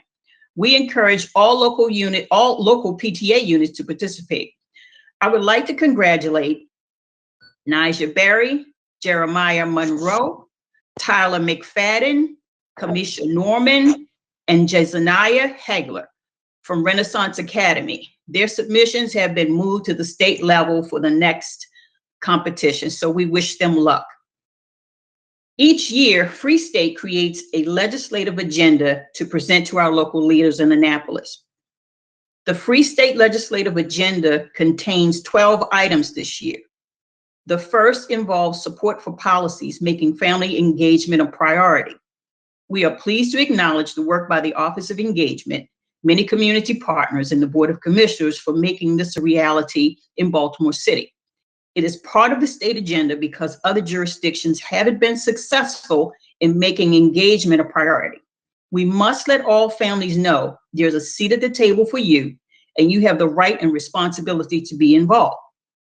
The other agenda item speaks to support for teachers and staff. It is extremely traumatic to lose a student to violence.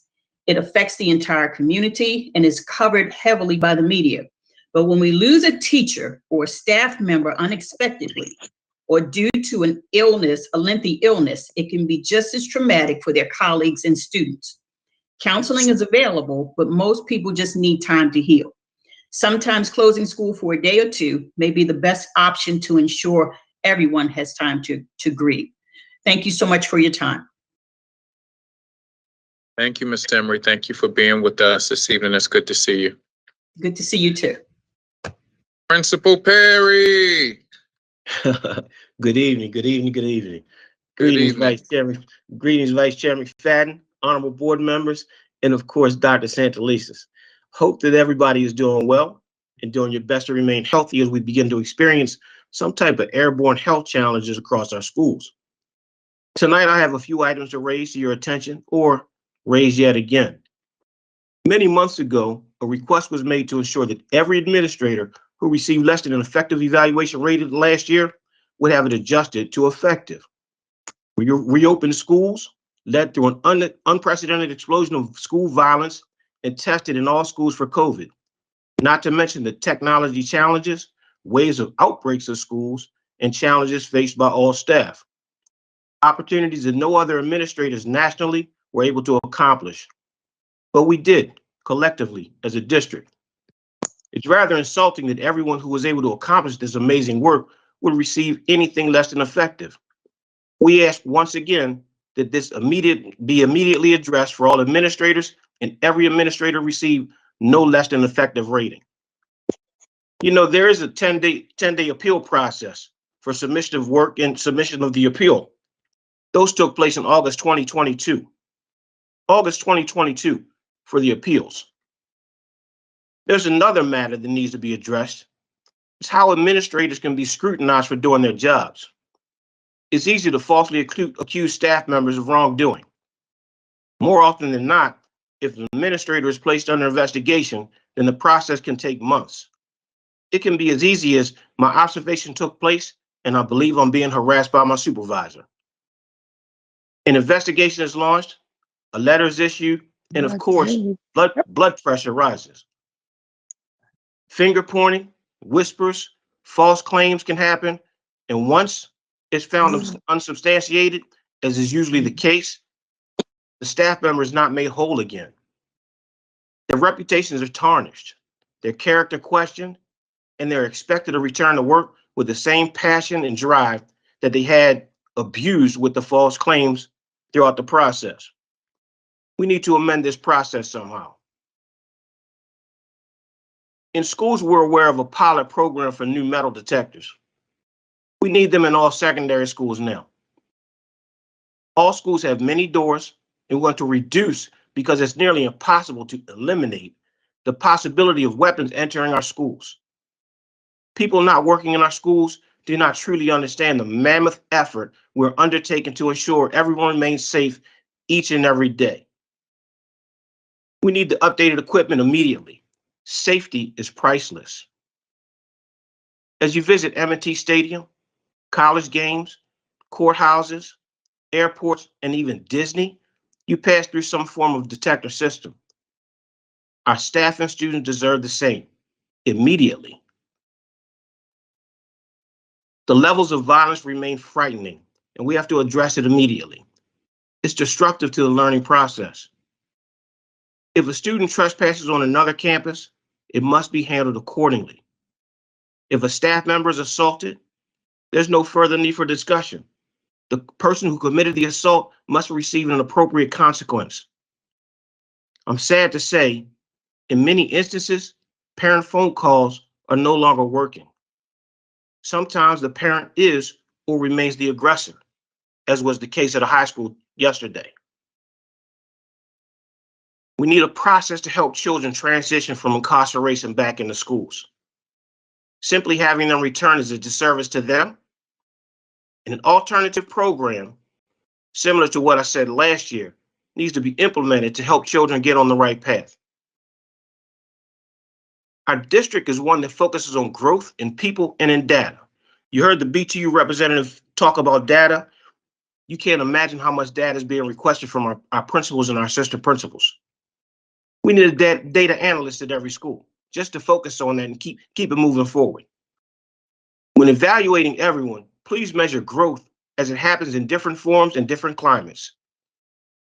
Mastery of content is our overall goal as a district, but should not be the sole responsibility of a select group of leaders. Thank you for your time. Have a good night, and please be safe. Thank you, Principal Perry. We will now turn it over to our administrative assistant for the additional signups for public comment. First up, we have a written email or an email submission to be read by Commissioner Kenyatta Bay.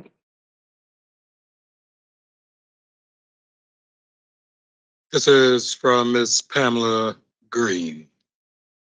I would like to address items of educational interest. Please read this email. Change in the academic calendar year. Students will attend school for a full year, allowing 2 weeks off during the summer for breaks and vacations without penalty. During the summer months, the first part of the day will be used for reading comprehension, mathematics, and writing. The second part of the day will be used for financial literacy, entrepreneurial development, multimedia counseling, peer-to-peer mediation, and conflict resolution. This will help family households with daycare issues. Youth idle time prevent kids from raising themselves due to parents having to work or lack of parental guidance, while bringing our youth up to grade level in preparation for their future.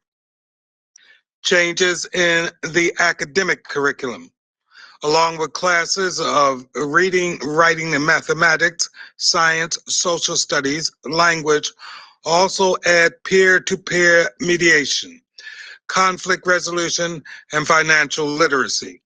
Students may not take these classes due to lack of interest, unknown to their value. However, if these courses were part of the curriculum, the benefits would be indispensable in changing our youth trajectory. For students who meet required credits early, can do OJT, college prep, or AP courses. Number 3, ban all cell phones from schools. There is a device called Yonder Pouch. This pouch is commonly used at concerts and shows. If a student has a cell phone, they would receive a pouch at the front door to lock their phones in it, and it would be released by a device upon their departure. In the case of emergencies, the schools have protocol and guidelines that they adhere to for maintaining order and address the immediate threat. Students would be more focused and teachers would not have the distractions of students constantly on their phones. Thank you, Ms. Green, from the president of the Carroll Neighborhood Association, Incorporated. Thank you, Commissioner. Next, we have Ms. Keisha Goodwin speaking virtually.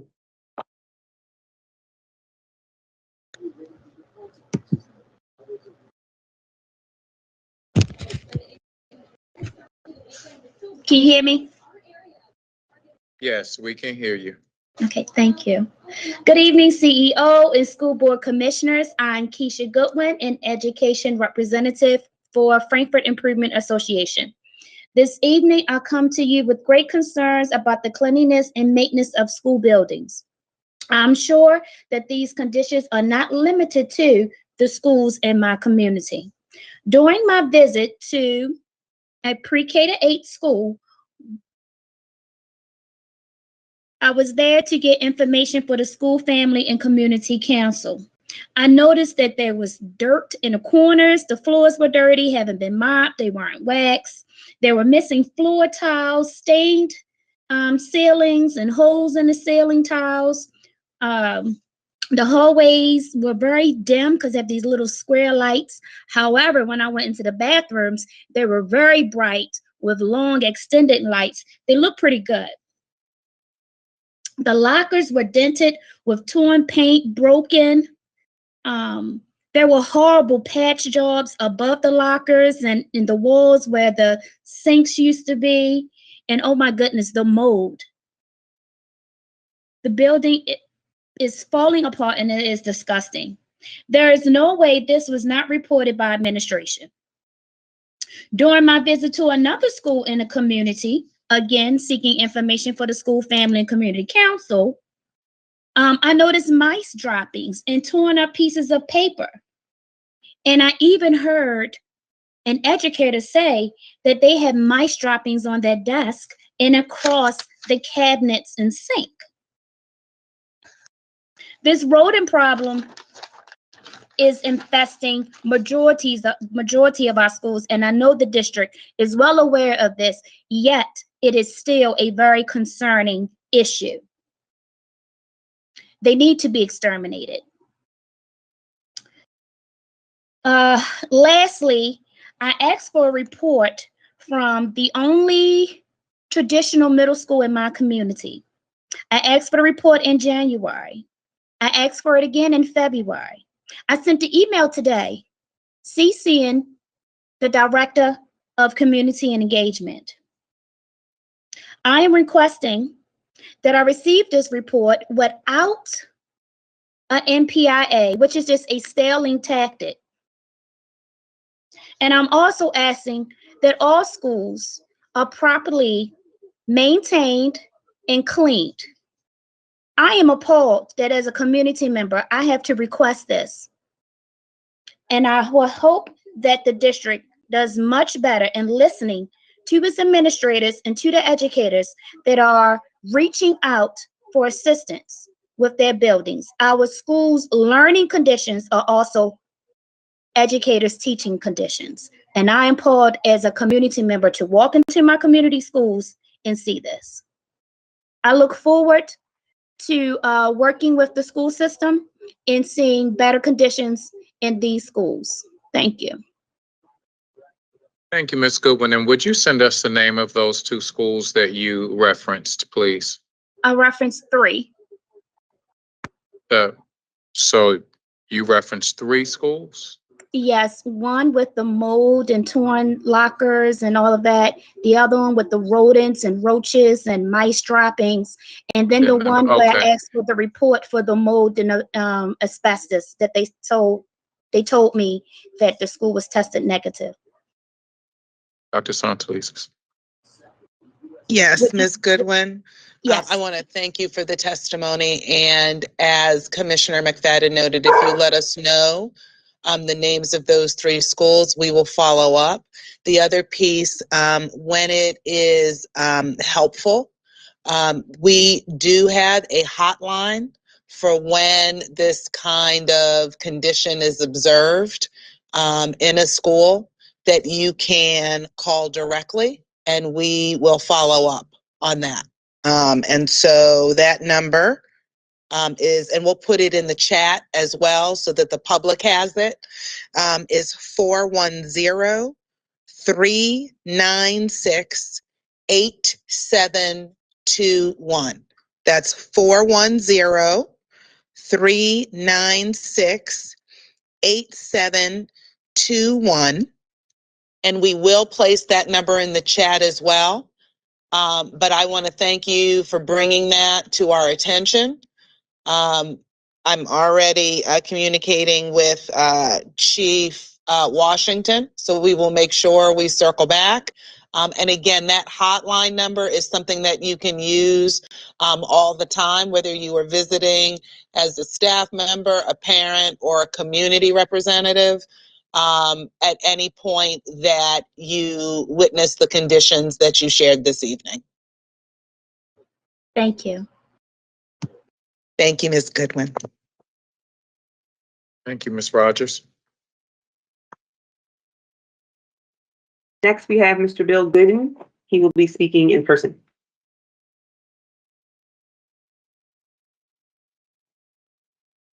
Good evening. Just make sure you press that mic button so it turns green. Perfect. Okay, first and foremost, I just want to say thank you for this opportunity. Best wishes to Ms. Linda Chenia.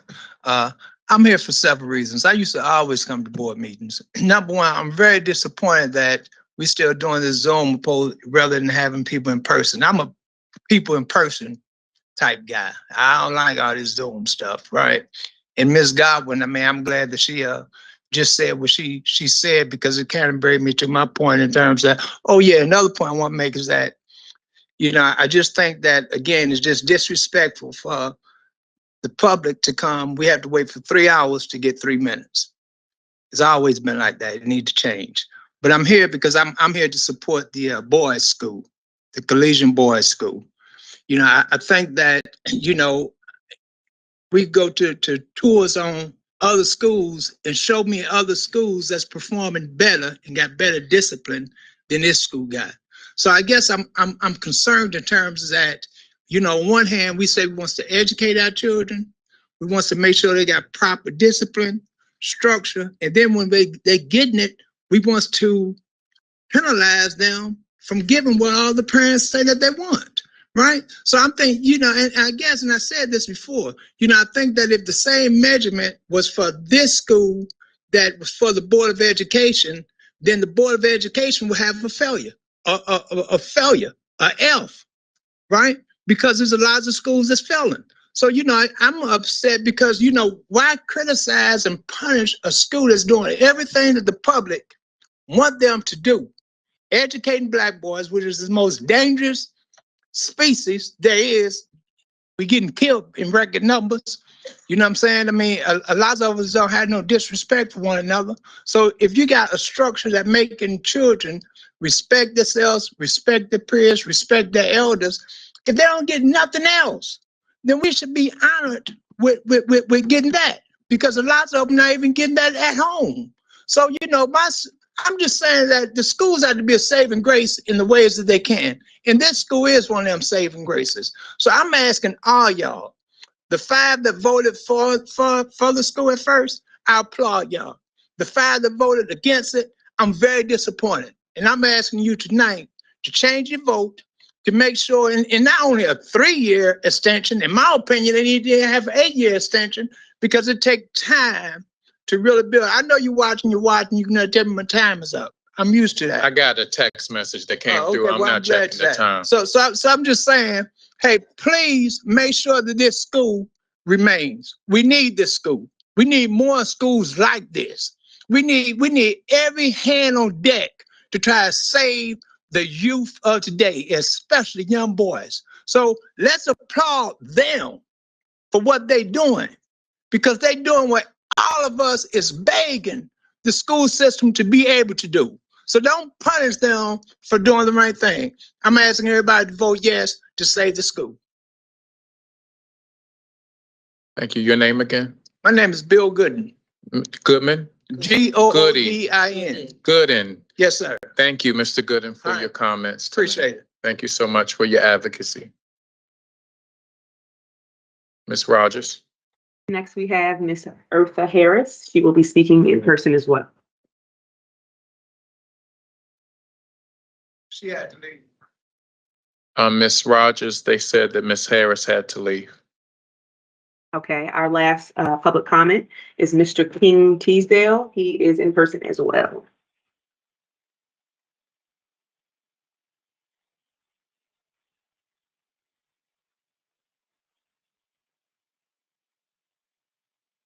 Good evening, Dr. Santelices. Thank you very much for your support of the Collegiate School for Boys and the work in which you are doing with Baltimore County, Baltimore City Schools, and all the commissioners here and those who are virtual. I do not have a prepared speech, nor do I have anything pre-written in regards to what may need to be said. So I'm speaking from my heart and allowing the truth of spirit to be released. We here in the city of Baltimore have so many men who need what the Collegiate School for Boys has available, not only for the boys, but for the community at large. The African-American community in the city of Baltimore does not have what's necessary to really do what is required for internet activity, as well as handling emails, things of that sort, of which our elders need assistance with. And I work with Baltimore County Schools as a grounds worker currently. And we have employees who come in who still have difficulty with computer skills. The Collegiate School for Boys not only operates in a manner that teaches morals and ethics, they operate in a manner to where they are teaching our youth what's needed in our community so that they can expand what's necessary as far as the community is concerned in helping to assist the growth and development of the community at large. From what I see so far, I am kind of appalled that the visual I'm getting with what's happening with the Collegiate School for Boys is seeing a seedling plant that is just about to flourish is taken and thrown into the street so that the cars can trample it. It takes time and development for our community to grow. We have been traumatized historically through so many issues, of which the the Collegiate School for Boys is actually developing what's necessary for our communities at large to be blessed with the growth and development of what these children can attain. The Baltimore African community has yet to really capture what the Collegiate School for Boys is and does, because it is a slow process for information to get out, for people to understand what's going on. So the positive side I see about this is that with this being a news media aspect, more people are aware now of the Collegiate School for Boys than what they've ever been before. Mr. Tisdale, if you can finish up your last comment. I appreciate that. Thank you very much. With that being said, a lot of my colleagues would have been here tonight, but because we are Black men who are struggling to do what's necessary for the best for our families, they couldn't be here. As you noticed, there was a number of people who would have spoken tonight who were unable to do so. There was 3 meetings I was supposed to be at tonight. This one I saw as the priority because of the need for the Collegiate School for Boys, as Mr. Bill Gooding has said, should really be extended for a period of time that really helps them grow and develop, because every plant does not grow the same way. Sometimes it takes time, and sometimes for the fruit to come out from one plant, several plants can already have fruit several times. Thank you for this opportunity to speak, and I hope that the votes for the Collegiate School for Boys is passed for them to continue to move forward. And I thought it very interesting that the community school came forth to give their presentation, because I'm sure that's the desires of the Collegiate School for Boys, but they need the opportunity to grow and develop to do the same. Thank you. Thank you so much.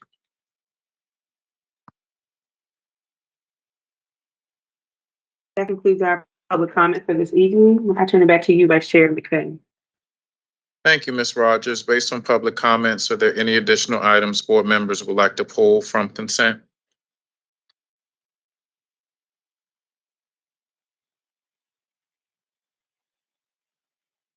Hearing none, is there a motion to approve the consent agenda with the exception of items 8.02, 8.04, and 8.05? So moved. Robert. Thank you, Commissioner Roberts. Is there a second? Second. Thank you, Chair Emeritus. All in favor? Chair Richardson? Commissioner Brooks? Yes. Commissioner Chinya? Yes. Commissioner Coy? Yes. Commissioner Esposito? Yes.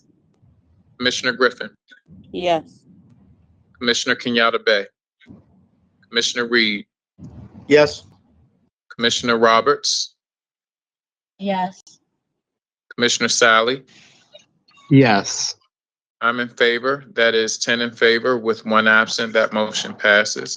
Is there a motion to approve item 8.02? So moved, Robert. Thank you, Commissioner Roberts. Is there a second? Second, Reed. Thank you, Commissioner Reed. All in favor? Commissioner Brooks? Yes. Commissioner Chinya? Yes. Commissioner Coy? Can I ask one clarifying question? On a procedure, is it, if I abstain, and there's not a, I guess, a quorum of yes, does it still pass, or is it, or does it not pass at that point?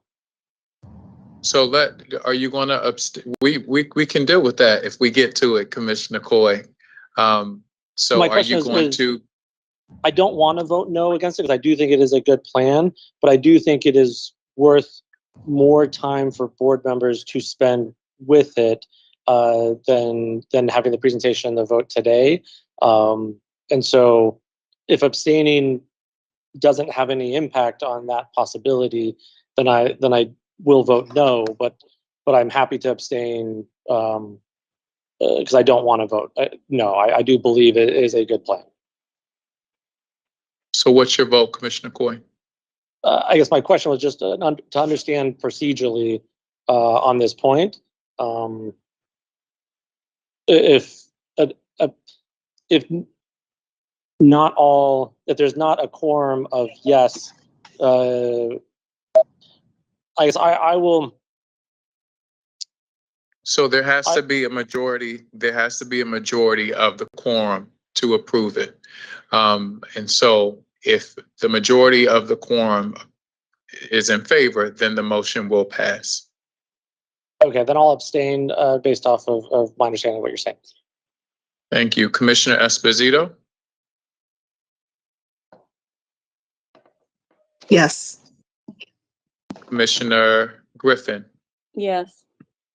Commissioner Kenyatta Bay, Commissioner Reed, Yes.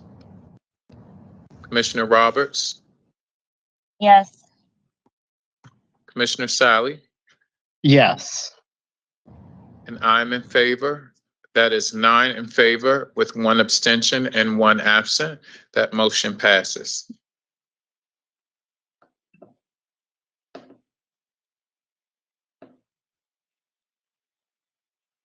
I will now turn it over to the Office of New Initiatives for us to discuss item 8.04.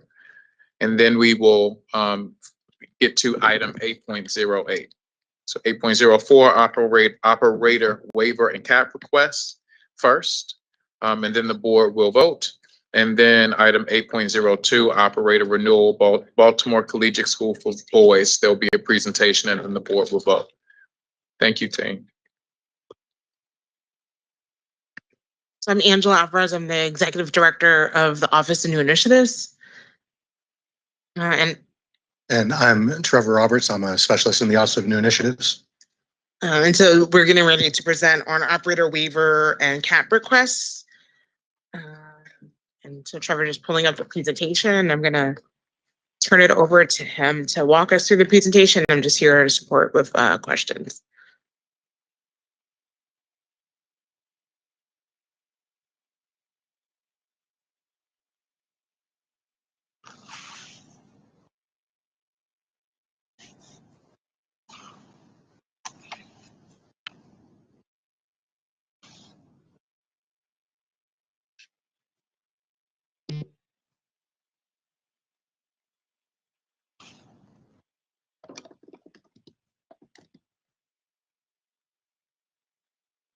Thank you. Tonight we're going to be looking at operator waiver and cap requests. This aligns with Board Priority 5. City schools will provide equal access to district services, resources, and facilities to ensure the success of students, staff, and the surrounding community. And Priority 7, city schools will increase the number of educational programming of all types and levels throughout the city while ensuring that all schools, including charters, guarantee a high quality educational experience. On a annual basis, schools have the opportunity to request waivers to district policies and contractual requirements, including changing their contractual enrollment levels. When a school wants to make such a request, they submit the request to the Office of New Initiatives. We determine whether that request meets established guidelines. We vet that request with key departments in the district and share with the Charter and Operator-Led Schools Advisory Board. And we presented these requests on December 13th for information, and the board is now going to vote on the requests. When we vet the requests, there are some key considerations we look at, including the evidence of demand that the school has presented, their rationale about how that change meets a school need, evidence of how stakeholders were involved in vetting and approving the request, the quality of programming offered by the school, and the school's capacity to implement the change. There are two opportunities for schools to request, one in the fall and one in the spring, and also any school going through renewal can include a waiver request as part of their renewal application. Tonight we're going to be looking at 2 enrollment requests. The first is from Coppin Academy, operated by Coppin State University. They are requesting to increase their capacity from 355 students up to 465 students by the 2025-26 school year. Their rationale for this request is that as part of the new leadership at Coppin State University, the Coppin Academy is looking to renew its commitment to the district and create enhanced early college pathways, experiences, and more rigorous coursework for students. The operator has received conditional approval for an expansion grant through MSTE, which would provide $788,000 to support the expansion. And as of last Thursday, the school was renewed for a 3-year term. The evidence provided by the school shows that it is already in the process of expanding dual enrollment coursework. So they've added additional English and math courses that are taught in-house by adjunct professors at Coppin State University. The school will also use this expansion to add additional English and math teachers, as well as the Dean of Culture and Climate. And the school has identified 7 additional classrooms and university buildings that are near Coppin Academy's main facility. These will accommodate the additional students and the additional dual enrollment pathways. The school is also offering to open its Eagle Achievement Center, which provides students with academic and career counseling and wraparound services. They're offering to open that up to Coppin Academy students. And so our recommendation is that the board approve the request from Coppin State University. Just one thing before the board votes. So this would apply, so last Thursday you approved the 3-year term, so it would apply to years 23-24, 24-25, and 25-26. So, and the schools can up to 5 years. So when they submitted the request, we didn't know what the decision would be. So I just want to be clear that it ties to the contract term, what you'd be voting on.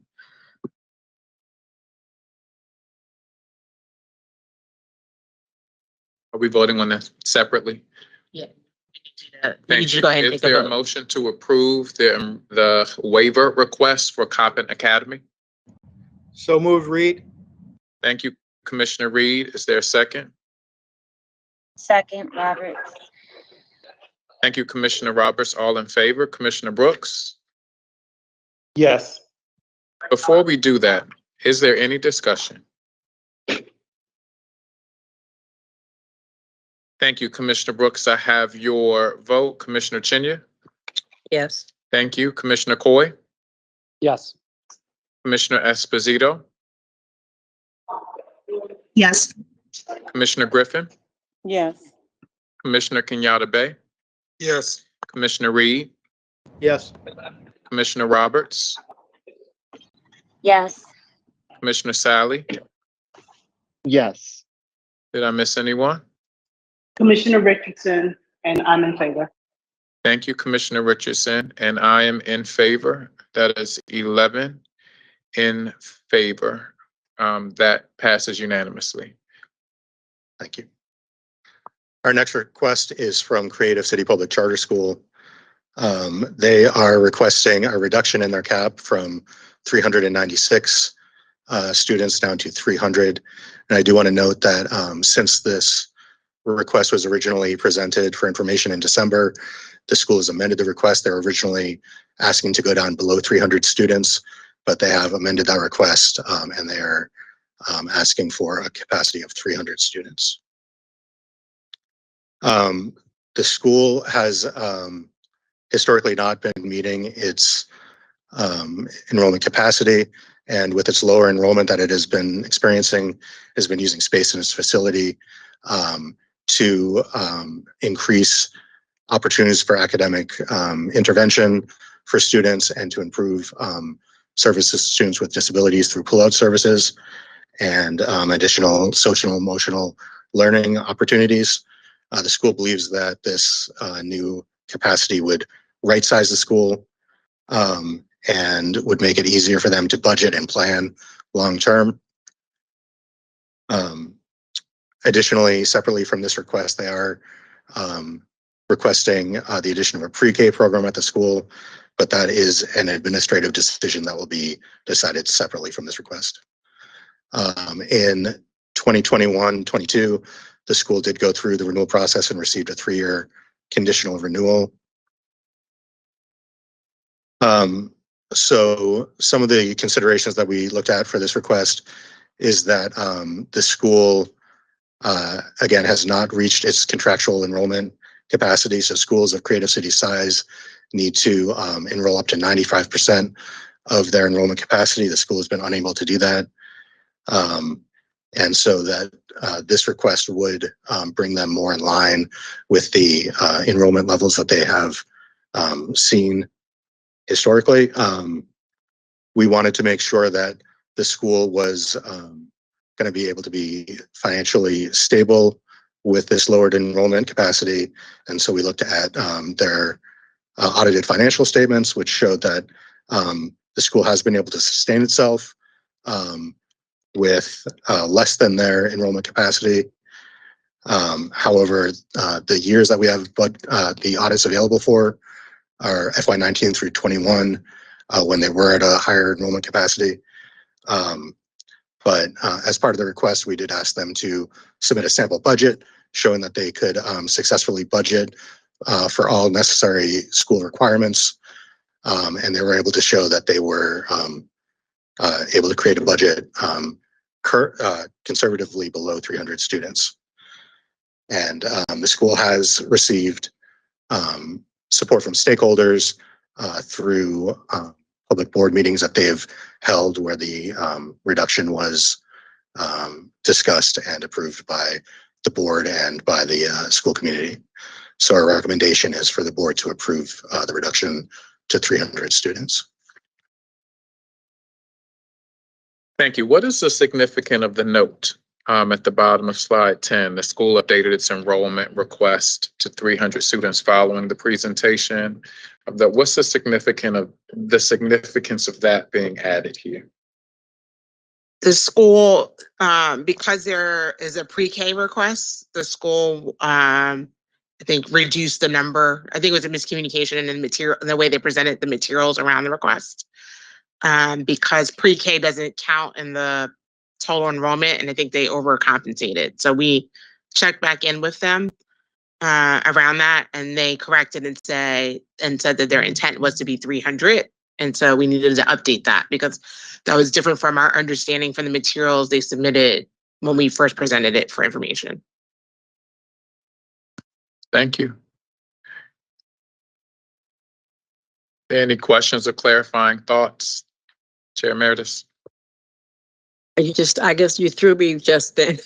So I know the decision hasn't been made about pre-K, but if so, the 300 requests, would it, if they should get a pre-K, would still be that would be the cap, or it could go over? For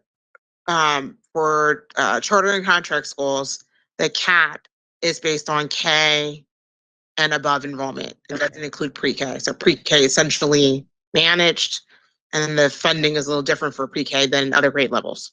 So no. So if they were approved for the pre-K, then their enrollment would go up by approximately 22 kids, which is their pre-K size. Sorry, and there's space for them to do that with the new numbers. Yes, because remember their ideal size would be about 400. So their school has a capacity for 400 students. Just one other thing about capacity, because I know that's a concern for us as city schools in terms of district buildings. They're not in our building.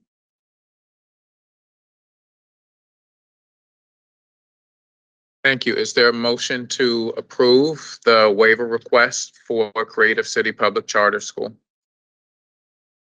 So moved, Richardson. Thank you, Chair Richardson. Is there a second?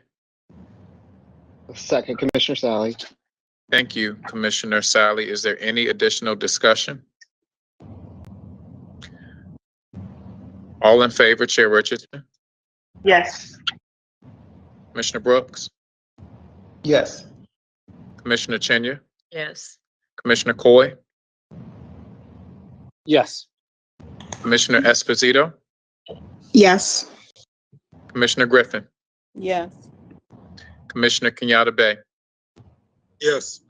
Commissioner Reed, Yes. Commissioner Roberts, Yes. Commissioner Sally, Yes. and I'm in favor. That motion passes unanimously. Thank you.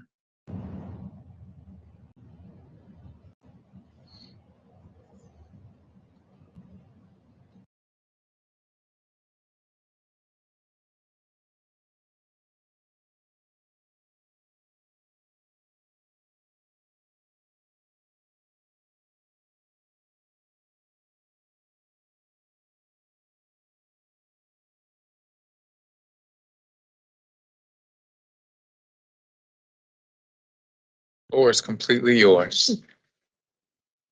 That's why we grouped them together, right? So after you.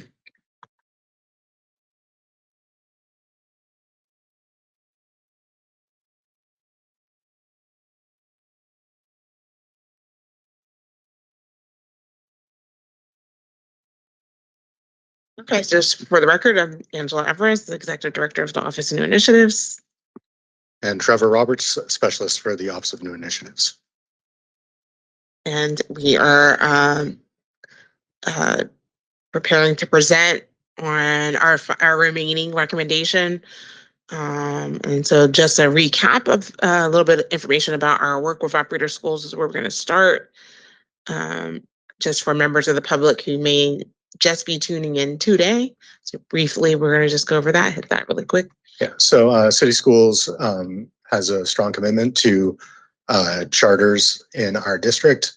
This is shown through the fact that most of the charters in the state are in Baltimore City, 65%. And we have been approving new charters over the years with 3 new charters opening since 2019. One of the ways that we ensure the quality of charters is through the renewal process, originally developed in 2011. And the renewal process makes sure that schools are fulfilling their commitment to students in the district. It recognizes the strengths of charters and other operator-led schools, identifies areas where there's still opportunity for improvement, and has several outcomes, including renewed contracts, but also non-renewal and closure of schools.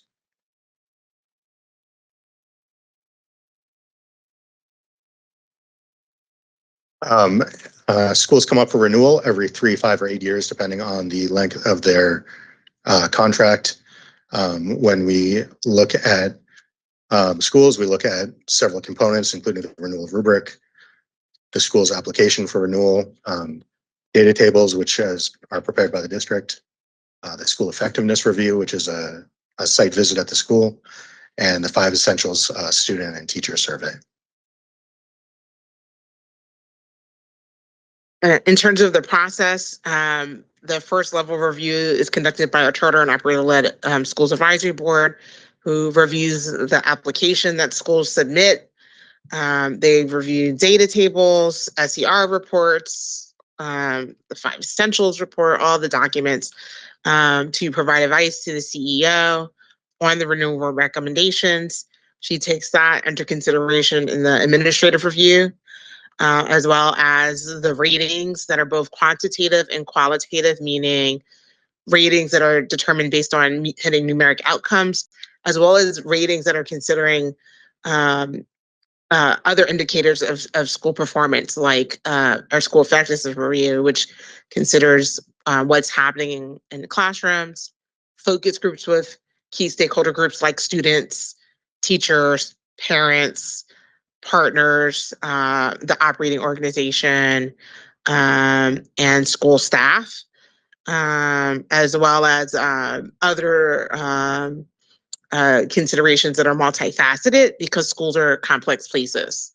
And so the process is designed to take into consideration a variety of factors coming from a variety of sources to lead and undergird the recommendations. We will be sharing Dr. Santelises' final recommendations on this school tonight, which has gone through some revisions, and we'll get to that in a minute.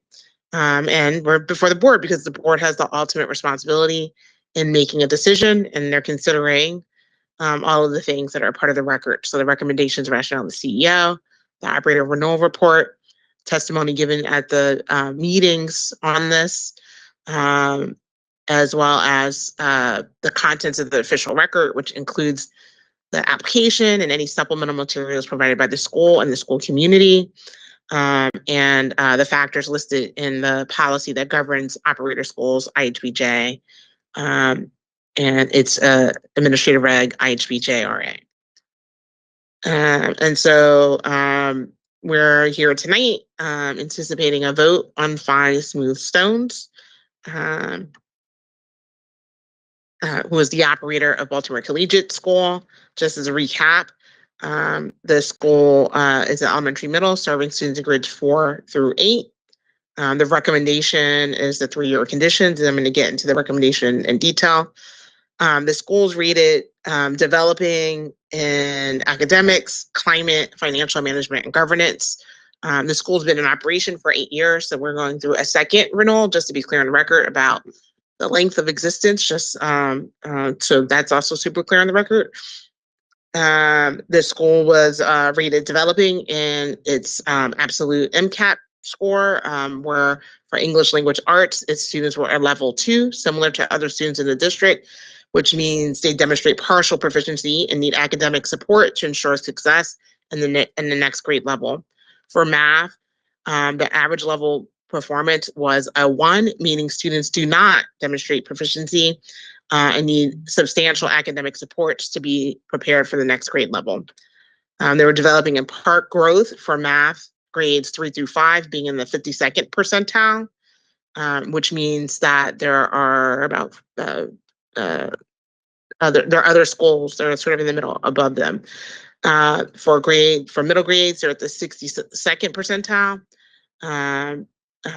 for that measure. They were not effective in PARCC for ELA grades 3 through 5, meaning they're in the 20th percentile, and middle grades where they were in the 46th percentile. And so this measure is looking at the extent to which a school improves individual student performance for students who are starting at the same level from school year 17-18 to 18-19 in this process. They were not effective in operator capacity. There are a number of concerns that roll into the conditions that are proposed that inform that rating. So concerns around their management of grant funds, concerns around how discipline has been handled in the school, concerns around just climate and safety, concerns around employees and making sure they're compliant with collective bargaining agreements, and completing necessary checks around safety within the school. So a number of areas detailed in full in the renewal report, as well as in all the meetings to this point. Their effective vision engagement from the SDR. There were another significant area of concern is in the rating of not effective for students with disabilities, where the school has had ongoing challenges leading to FAPE violations for a number of students in implementing IEPs, both in terms of like the process, the legal process, but also delivery of services in terms of ensuring that teachers are able to implement modifications, accommodations for students. And the school has received several notices of probation, which is the highest level of concern before notice of revocation. So serious issues. Operator has taken steps that give the CEO and staff confidence that renewal recommendation with conditions makes sense because there's been significant leadership changes at the top of the organization with new school-based leadership in terms of new principal and new AP. And so we've seen improvement this year that staff started this school year, as well as with the head of the board of the organization stepping into operating a more supportive role and removing of the prior person who held the operator role. And so,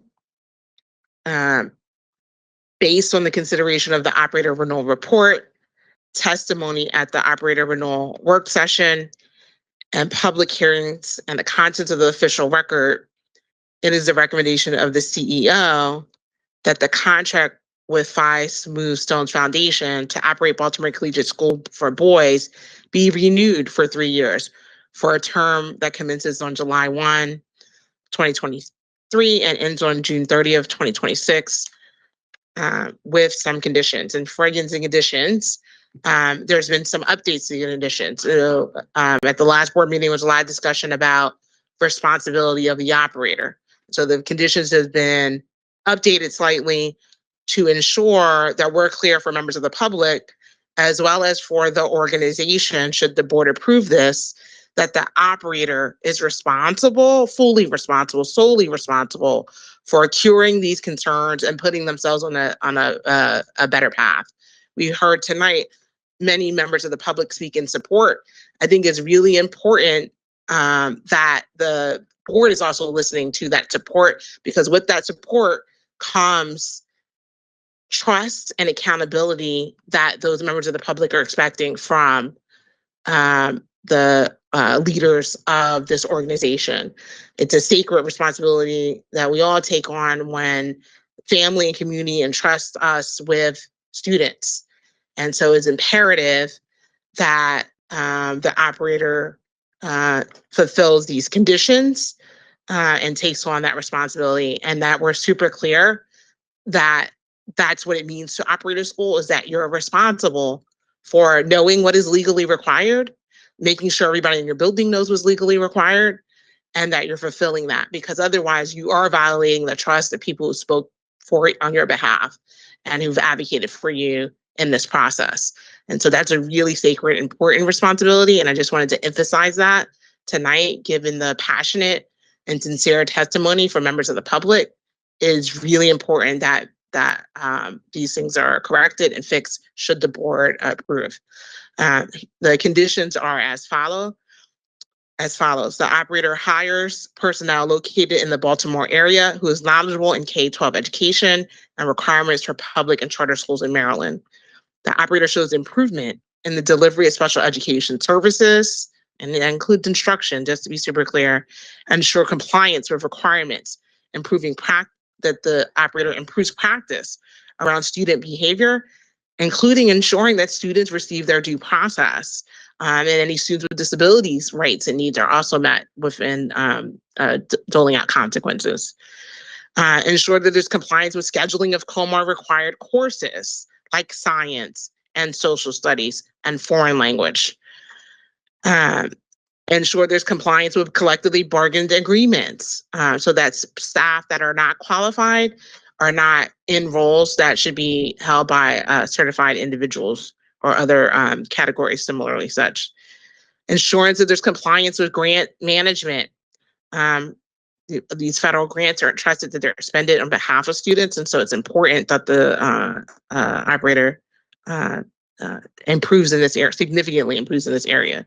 And thus demonstrates overall improvement in operator capacity in general, that the operator provide on-site EEO training to improve practices and creating positive workplace atmosphere for staff, that there are sessions for staff leadership and operator staff, as well as school staff that must be scheduled and take place this year prior to the end of the current school year, with the expectation that there's actually an improvement in the environment for staff within the building.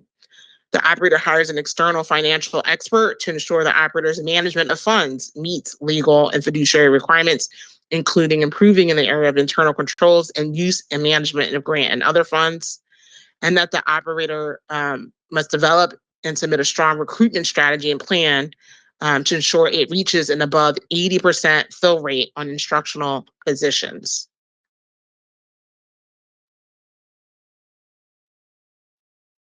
one thing before I hand it over to others to chime in from members of the public.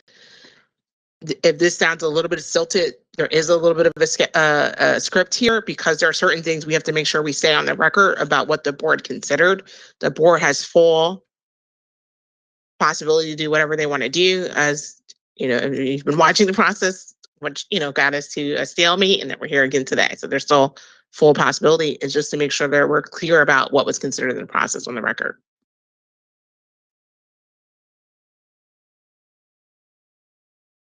I concur with the recommendation as stated.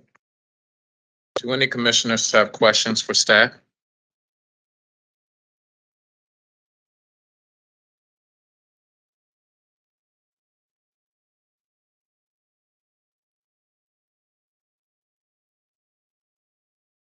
I'll now open the floor to commissioners for discussion of the recommendation. I'm sorry, Commissioner Coy, go ahead.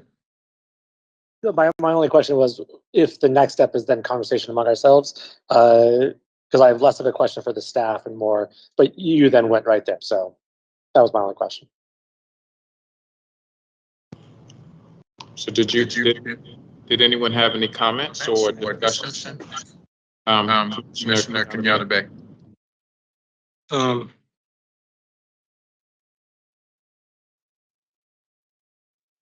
There it is. Sorry. Camera. Okay. First of all, let me be clear.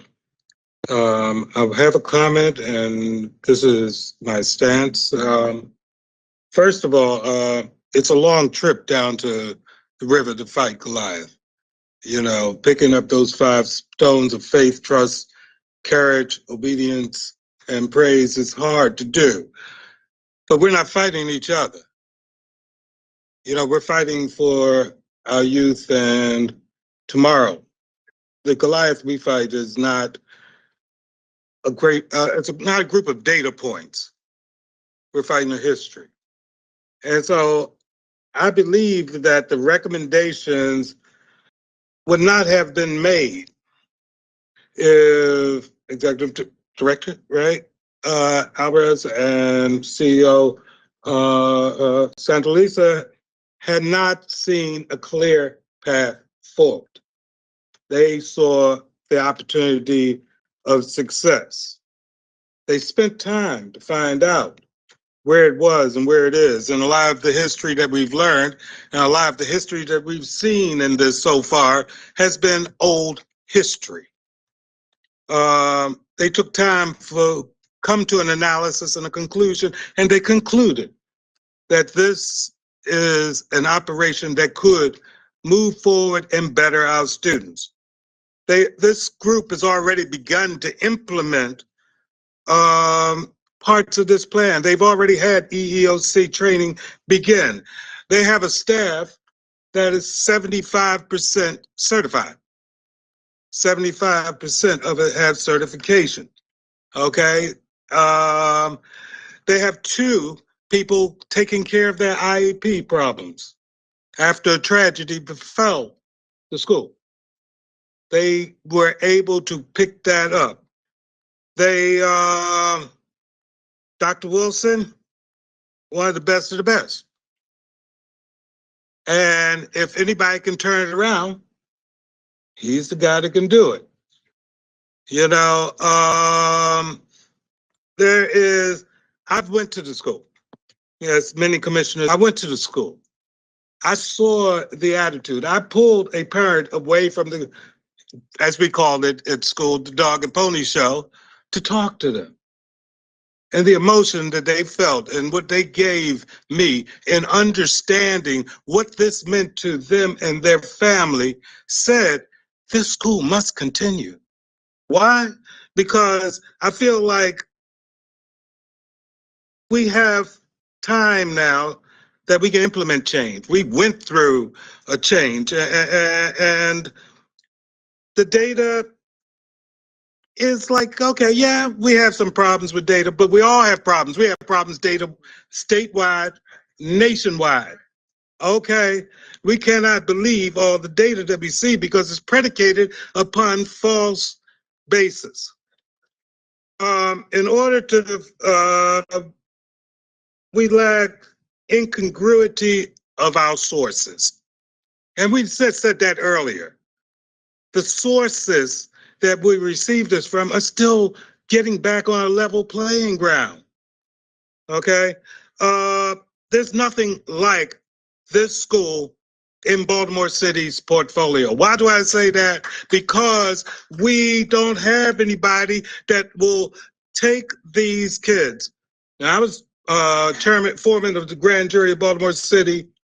I saw the age of crime and violence keep falling and falling and falling. And this is the age of nurturing. Right here, this is where the seed is planted. And if we take this away now, what we do is take away the opportunity for these young men to develop into something. The nails that we drive in today can build our communities for tomorrow. But are we only going to drive in nails in order to seal another casket? Let's be real about where we do it and what our history is and how we need this. And it might not fit all the nice, neat perspectives. It might not fit all the nice, neat grooves, but we can do it. We can invest in it. And we can give something back to our young men who are struggling to come out of it. There's a proverb I'll end this with, and it just says, the child that is not embraced by the village will burn it down just to feel its warmth. Thank you, Commissioner Kenyatta Bay. Commissioner Roberts. Thank you, Vice Chair McFadden. I was prepared to make a motion. Is there a motion? May I bring one? I'm sorry. I just want to make sure there's no more discussion. I actually did want to make a statement. Am I allowed to on this? All right, is the student commissioner? Okay, go ahead. Commissioner Kazagli. Thank you. I'm not allowed to vote on this proposal. I've actually not really voted on anything tonight. But if there is one thing that I care about and I think is important to the students of this city, it is this item in particular. I've thought a lot about this vote as we've sort of gone through the process of this over the past few weeks. And we've talked to various people as well as other members of my organization, ASCVC, have talked to other people as well as members of the community and staff. And overwhelmingly, we have found that people support this proposal. The community supports this proposal. The teachers support this proposal. The students support this proposal. The CEO's office supports this proposal. So who is not supporting this proposal?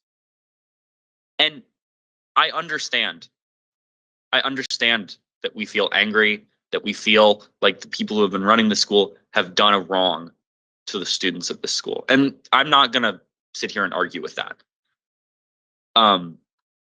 But I think that if there is any chance that an institution like this can improve and stay around and continue to grow and serve the needs of, like Commissioner Kenyatta Bay was saying, a historically under-resourced and oppressed group of people, young Black men who for so long have been treated as second-class citizens in this country and in this city, then I think that that's worth it. And the idea that there is a chance that the school can turn around and be better than it has been and continue to grow and serve the community. And so while I can't vote on this proposal, I do support it. And I hope that my fellow commissioners will support it as well, and do the right thing for the community and for the city. Thank you.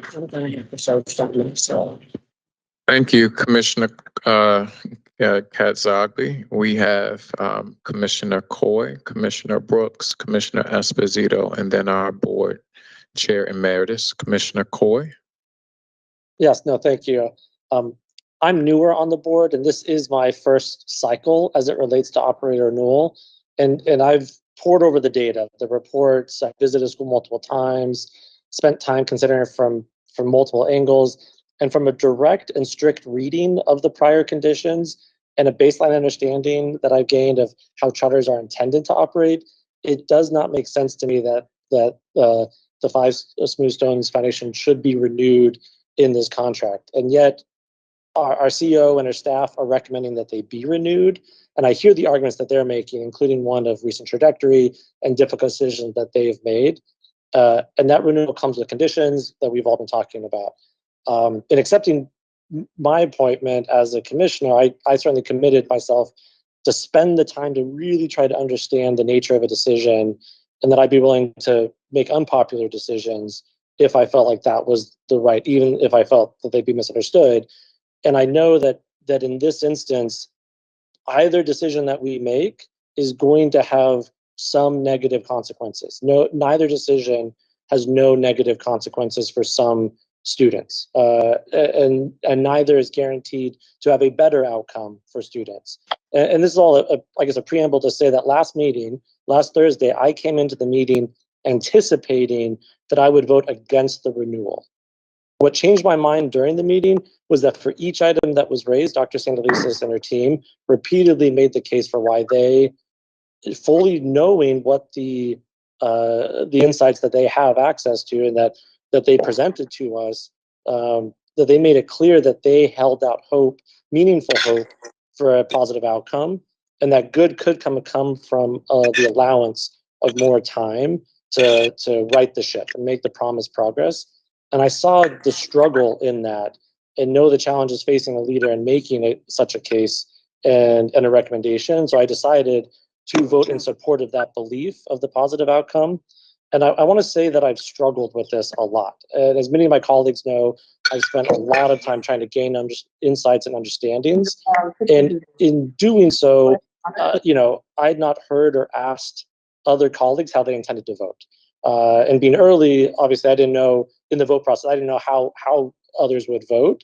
And now, as we sit here, we all know how we have voted and that we will be voting again here. And I appreciate the opportunity to hear from my colleagues why, like their thought process. And I can equally see both sides of this.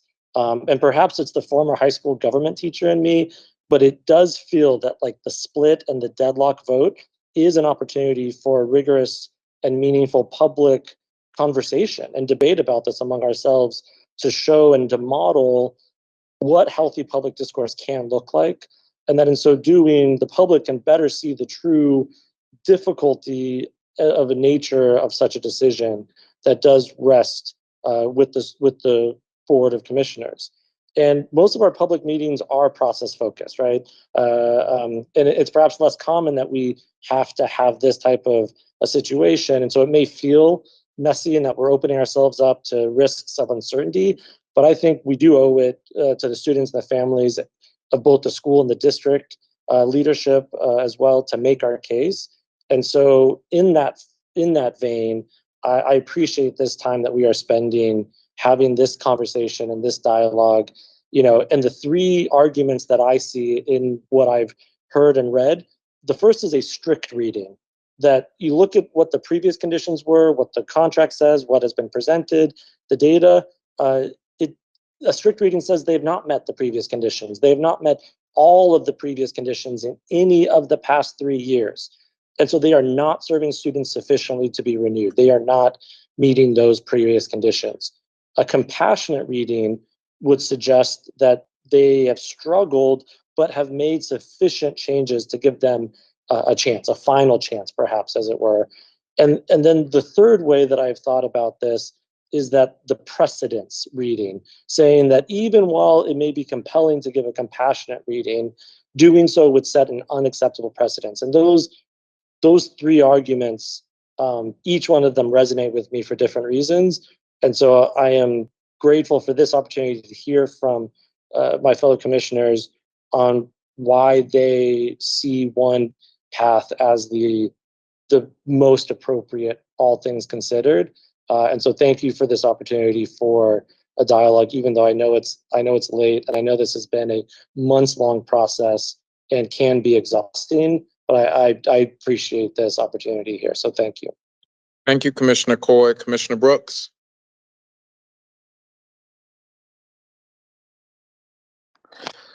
So I just wanted to lift that I really appreciate Commissioner Cosby, and sorry if I'm mispronouncing your name. I really appreciate you sort of lifting your voice in the space, even if you cannot vote on this important moment for this school and our community writ large.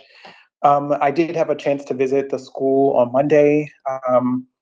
I am deeply also, I think, torn, but not in the sense that I firmly believe in the recommendation. I believe in Dr. Santelises and the work that Angela's office has done, Trevor, and all those pieces. And I just want to say that I think that the standards that I have for our young Black boys and all of our students, but especially in this context, I think I left that meeting feeling like I wanted to see more. I wanted to see a more compassionate environment. I wanted to see, and so when folks talk about discipline, that's like, huh. But what I'm interested in is seeing, are our students feeling like they're more capable of excelling? If they're more capable and able, are they striving, achieving their dreams? Do they feel like they have agency over their lives in ways that they might not have?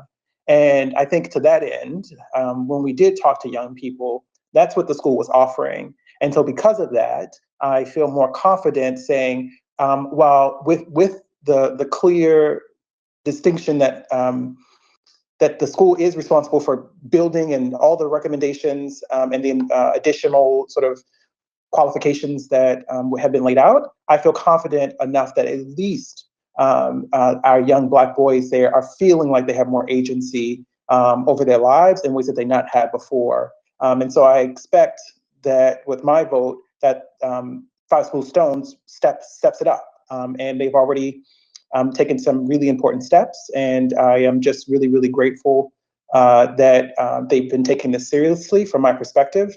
And so yeah, I just wanted to lift that, and also to sort of, again, to revisit the role of our student commissioner and their voice in this space, and to also be, as a board, engaging again, ensuring and offering and conferring rights, full voting rights to our student commissioner, because that also lives at this level, and we can do that. It is a decision that we made last year, or at least some of the board members last year chose not to do. So maybe this is also time to revisit the role of our student voice and their voting rights.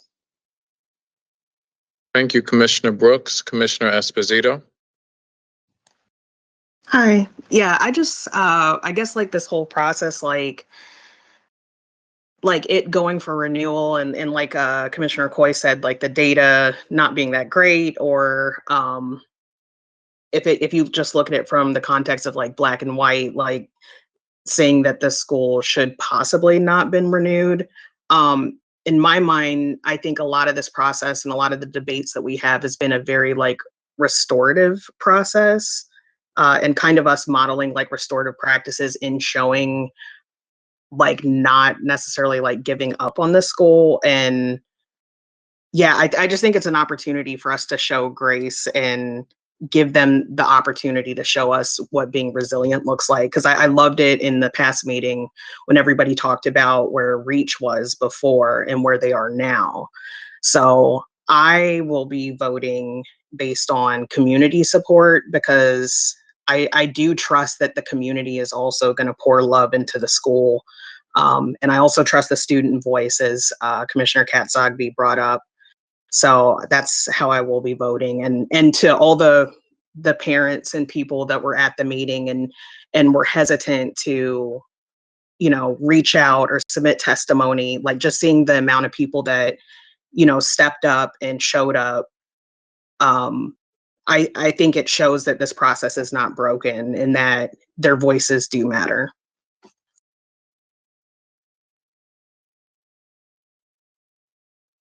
Thank you. Commissioner Esposito, were you finished?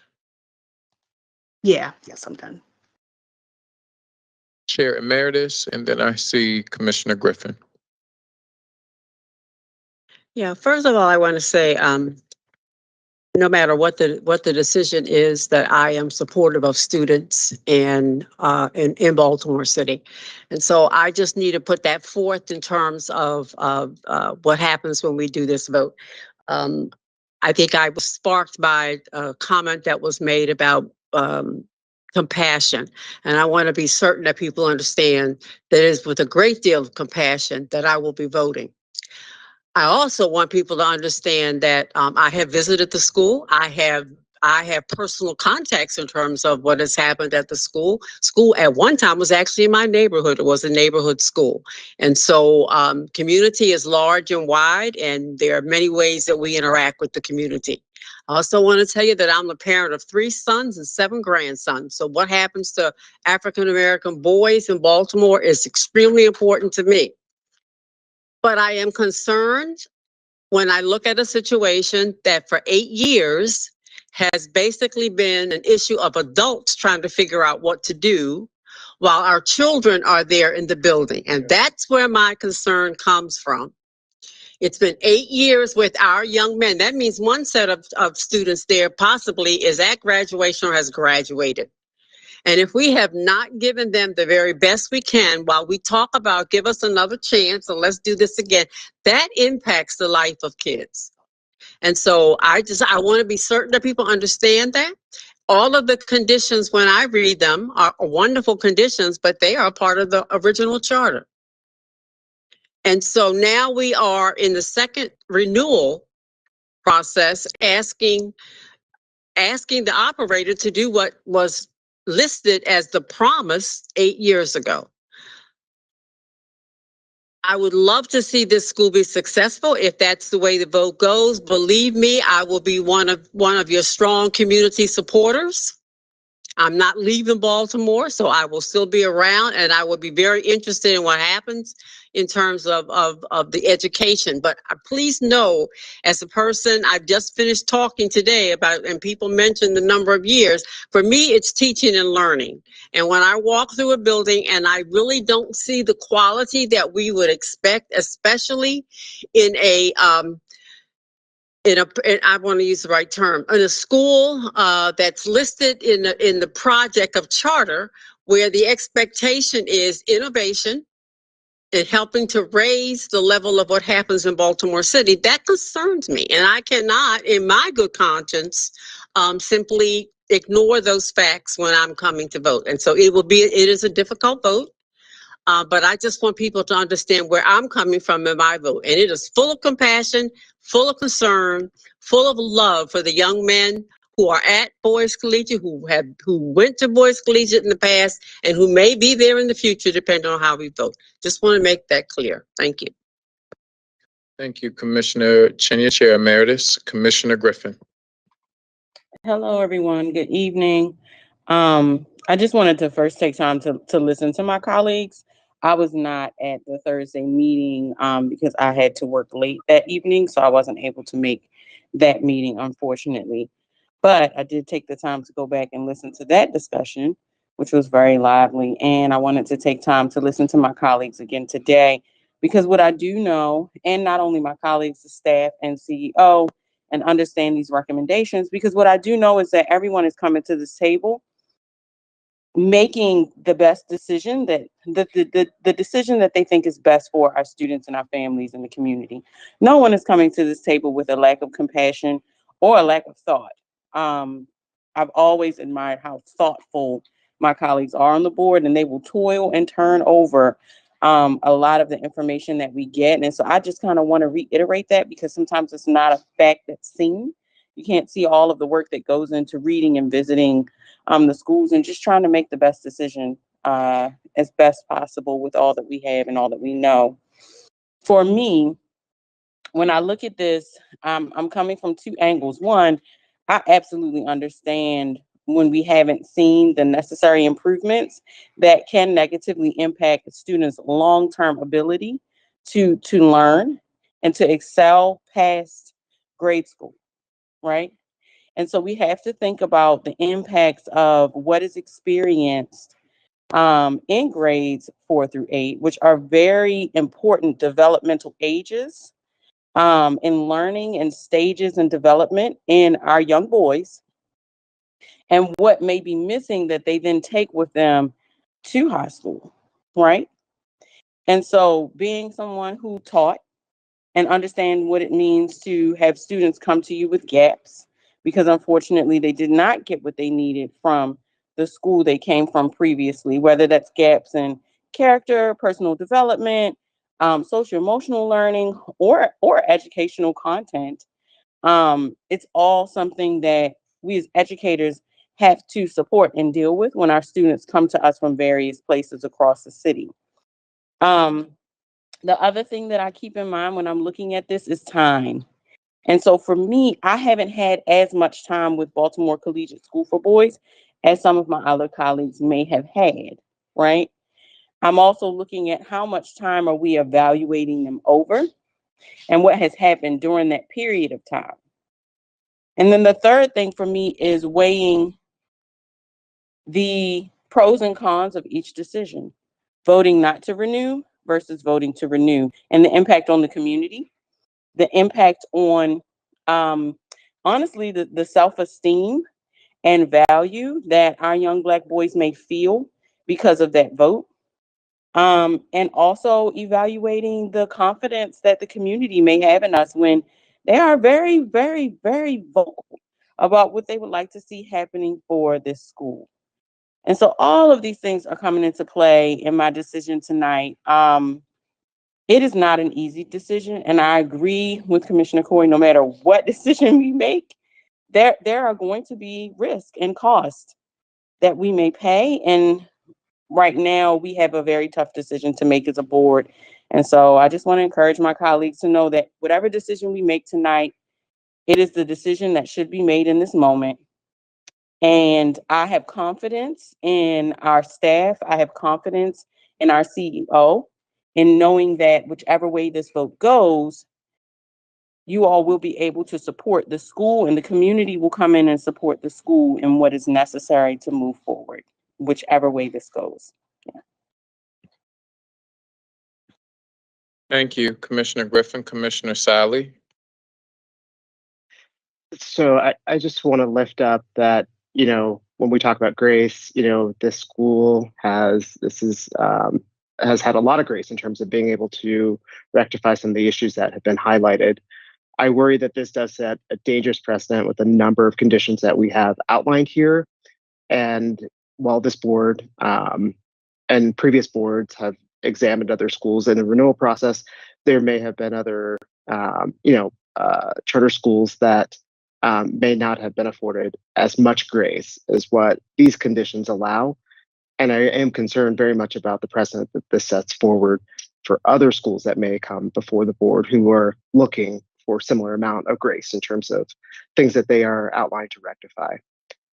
So the precedent does really concern me in terms of what we're doing going forward, in terms of our consideration equitably and fairly of each and every school that's up for renewal in the process. Thank you. Thank you for that, Commissioner Sally, and I share some of that as well. Commissioner Richardson. Thank Chair you, Richardson. everybody. No, that's fine. Thank you, everyone. I think I need to hear from our CEO because last week these conditions had a lot of our system doing a lot of hand holding and hiring approvals and things like that. And it seems that those things have been removed. And I want to hear from our CEO, what really is the expectation that this board, if this school is renewed, can expect to see in terms of the support for collegiate? And I want to be real clear before I vote what the system is intending. No, thank you, Madam Chair. And it's actually, I think, an important point of clarification because the board should take into account that the revision of the conditions was intentional based on the feedback that I received and heard in the last discussion. And I want to be explicit so no one has to infer. And the adjustment in the conditions, you will note, has the explicit removal of district review, district approved, district supported. And I note that very intentionally because this school is a charter school. This operator has an approved charter. And the exchange that we make with all charters is additional funding because the charter assumes responsibility for implementing the variety of supports and meeting the conditions. Now, we have, I think, and we have documented time to show that we have spent, and I've said this earlier, significant amounts of time in key areas around regulations, around state of Maryland guidelines, around the servicing by law required of students with disabilities. And so part of what I wanted clear for the record is that that amount of time will no longer be spent. That we will continue to provide the oversight that we're required to, but we are not. And I think it's very encouraging that we have a number of community members that are coming alongside the school. But with regards to expectations of staff time being inordinately spent in a school whose charter and funding calls for that support to be provided by the operator. And we have many examples of charter schools who do provide that kind of support and oversight. My clarity is around the expectation. And I will tell you, because there was a lot of reference to, we have confidence in the CEO, and while I love confidence in the CEO, and I appreciate all the confidence, I don't want there to be any confusion about what that support is going to look like. And it is not swooping down when there is a special ed violation. It will be pointing out the special ed violation. And it will be the expectation that the school itself figures out along the lines of its charter and along the lines of the services that it is funded to provide, will in fact do that, because in the spirit of the history of educating Black boys, I do quote the famous and notable president of Morehouse College, Benjamin Mays, who my father took classes from and learned from alongside noted Black men like Benjamin Mays and Maynard Jackson, that what that college was founded on was the self-determination of Black people, not the victimization of Black people. So while I understand that we have absolute challenges, I refuse to bow to the notion that schools for Black boys cannot function under the same self-determination of the institution that has produced the largest number of Black physicists and Black male intellectuals in the history of the United States. So, I just want to be clear that my vote and not my vote, because I can't vote, my recommendation is based on the fact that the school and the operator have made improvements and have earned the opportunity, not the guarantee, And Benjamin Mays used to open every school year saying, look to your left and look to your right, because not everybody will make it through. So I want to be real clear.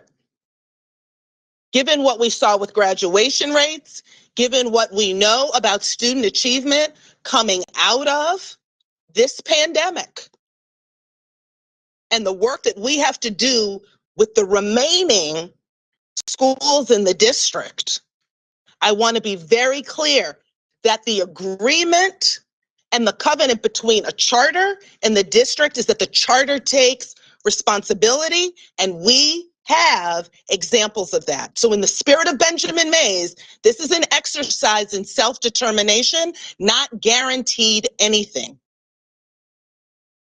That is where I'm coming from. I have heard the concerns of the board and some of the commissioners about the balance of time, about precedent setting. And so the clarification on the conditions is meant to communicate that spirit of self-determination. Because yes, there absolutely is a history of what we have in this country done to communities of Black children for long periods of time. But I will also point to, on the last day of Black history, since folks want to quote it, we have a tradition of excellence in the education of Black people that may not be part of everybody else's narrative and understanding, but it is part of mine. So that is where we are. I just want to be clear. You notice I didn't change my recommendation, but I'm handing over the opportunity for self-determination, not for the paternalistic approach of a district who has to come in inordinate amounts of time to support in the meeting of the conditions.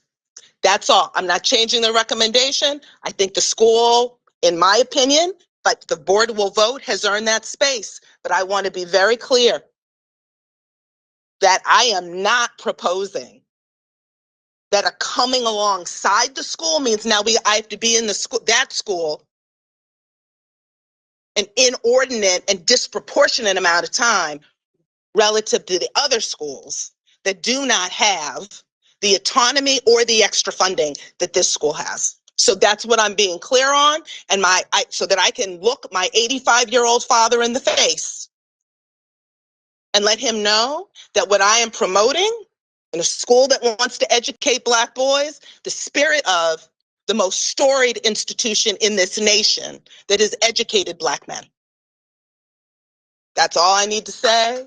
Thank you, Chair Richardson, for asking, because I did need to be clear so everybody is on the same page about what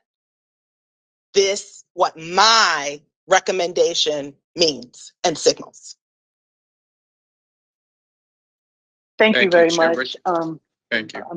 I'm sorry. Thank you. No, Chair, I didn't know if there was anything additional. That's why I was giving it back to you. Oh, okay. Thank you. Remind me, Vice Chair, if there are additional conditions that we wanted to discuss, when does that happen? Do we have to vote on this motion as it is?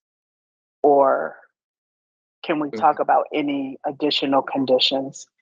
There are some options, but I would rather take a motion. Okay. All right. Thank you.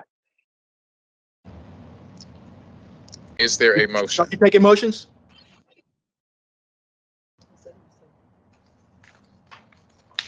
I know that Commissioner Roberts, she did ask to make a motion. Oh, please. Thank you. May I bring forth my motion, Vice Chair McFadden? Please. I move that based upon the consideration of the recommendations and rationale of the CEO, the operator renewal report, the testimony given at the operator renewal work session and public hearings, and the contents of the official record, that the board modify the CEO's recommendation in the following manner to add following the conditions to those recommended by the CEO and already stated on the record, to include: the school participates in administration of the 5 Essential survey tool and demonstrate through the results that the school is on a trajectory of improvement, that the operator provides evidence that data practices have improved, including evidence of professional development of staff on how to use data to inform classroom instruction, and evidence of regular, consistent collaboration between teachers to analyze data and adjust class instruction according to best practices, and that the operator has no new findings that reveal serious challenges and improving outcomes for students in the specified areas or that jeopardize student well-being, achievement, or safety. Failure to meet any of the conditions may be the basis for earlier termination of this contract.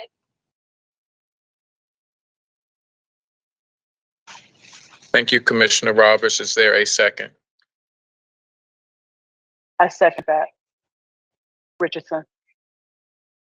Thank you. Is there any discussion? Commissioner Brooks, I see. Thank you, Chair Richardson, for that second. Commissioner Brooks, did you have a comment before we vote? Yeah, so I'm just trying to get a little bit of understanding about those additional measures or those conditions that were just named. And I'd love to hear in the context of what was already provided in terms of expectations from the CEO, in terms of those recommendations. Are those additional recommendations potentially seen as burdens, or were they already a part of the expectation that that school would be able to meet those demands? Otherwise, they would be up for non-renewal or immediate term, or the contract not being renewed. Because essentially what I don't want to do is add things and be redundant if those were already conditions that were implied as potential metrics for early or immediate sort of removal of the school's charter.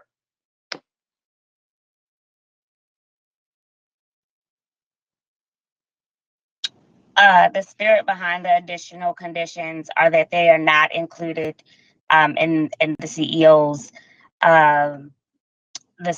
recommendation. However, these are conditions that were a part of the inaugural charter of this school, and that I would want to see improvement in these specific areas during this next renewal period. That is my compromise, as opposed to a closure.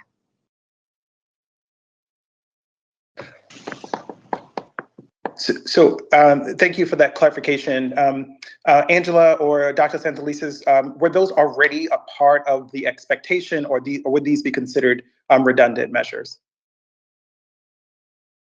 So no, these are not redundant. On the there was not an expectation that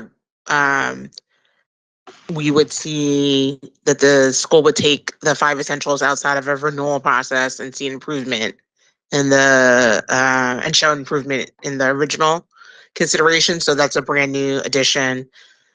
Similarly with the data practices, there was not a specific condition around providing evidence that they've done PD in the area of data monitoring, and we're able to show increased collaboration between teachers and students, and use of data to inform practice in classroom. Those are new conditions. Great. And so from your perspective, do they make sense, and or do they sort of tilt to sort of a unnecessary burden on behalf of the charter? I mean, I think they make sense. I think 5 essentials is a tool that we believe in, is predictive of school success. We're in discussions around increasing our use of that district-wide, so that would not be a hard thing to implement. And it's important, like, even though it's not a condition, it's important that schools are managing their data and that they have good PD around it. So naming it and having a check on that also makes sense. Great, thank you. Any additional discussion?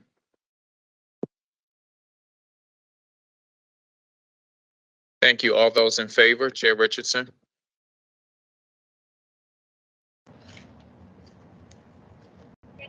I'm sorry, I was on mute. I agree. I'm in favor. Thank you. Commissioner Brooks? Yes. Commissioner Chenya?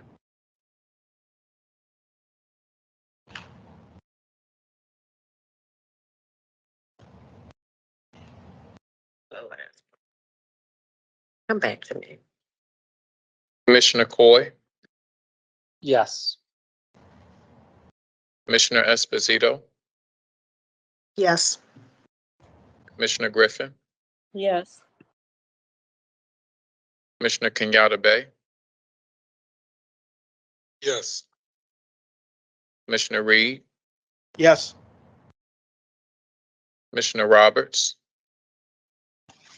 Yes. Commissioner Sally? Yes. Commissioner Chenya? Yes, because of item D, I'll say yes.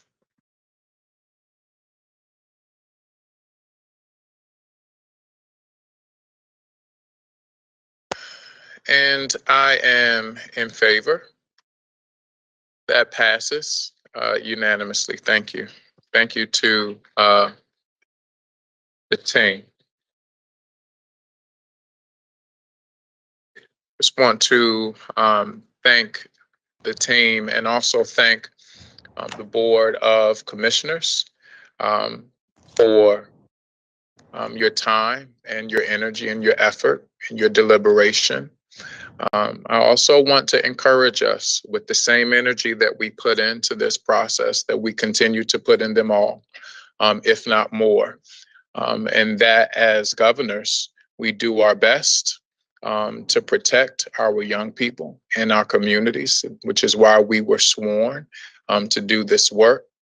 And for us to hold not only the operator, but the system accountable in ensuring that we're able to move the needle forward for our young people and communities. We'll now move to our information and discussion agenda item 9.01, FY22 end of the year financial summary, and FY20. Oh, you're not staying with us? Oh, okay. FY 2023 quarters 1 and 2 budget briefings.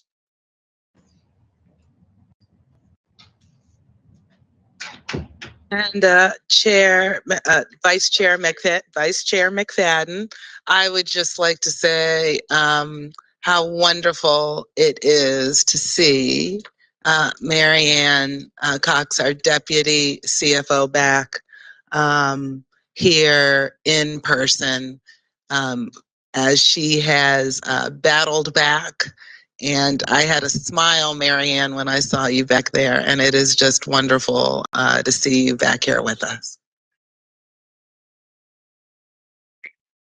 Thank you. It's good to be back. I'm appreciative of Johns Hopkins and everything that went along with it. I'm very lucky and I appreciate it. Thank you. So I'd like to say good evening to the board chair, the board vice chair, board commissioners, Dr. Santelises, the city schools cabinet, the city schools employees who are attending this session, both remotely and in person, and the city schools community who are attending this presentation as well. I'd just like to give a little more information than what might be found in our financials. So I'm going to share my screen and present the, yeah, okay, it's gonna be here.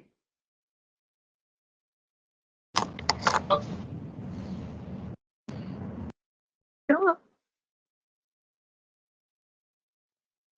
Okay. So this is what we're going to talk about this evening in terms of financial information. I'm going to give some information on the FY20. Ms. Cox, I'm not sure if this is what you want us to see. I would like you to see the PowerPoint. It's not. So is someone able to assist? All right, let me try.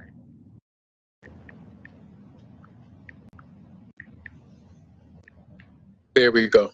It's up here now, Ms. Cox. Marianne, it's Jonathan. If you just direct me, I'll switch slides as you request. Yeah, just tell him when to move and he'll move the slides for you. Oh, okay. Pardon? Oh, sorry. Okay. All right. So we're first going to give some information regarding the FY22 closeout. In accordance with COMAR City Schools, as the other school systems, we submit our financial statements to MSDE no later than 9:30 each year. So we do that on that date. Right after we submit to MSDE, the CFO submits to the CEO. The CEO, per our policy, is required to submit to the board. So the board has had our financial statements since late September, early October. I'm going to give a little different presentation on that information. Anyone who knows the way we are limited and reviewed by MSDE knows that our limits are set by the budget and appropriations that we put in categories, not objects. Categories are those MSDE categories like 0201 is administration, 0202 is mid-level, 0203 is general instruction, and so forth. The thing that most people are interested in, though, is by object, and we do not have any information by object in our financial statements. So this presentation today is going to give some information by object. It's going to summarize the same FY 2022 information by project. So I'd like to talk about the purpose. Okay, so if you could go to the next. All right, so we've got the purpose of the FY 2022 financial summary. Number one, we certainly want to give good information to our board. And it is in the interest of best financial practices that we provide such information. The same thing goes for our presentation of information on a quarterly basis.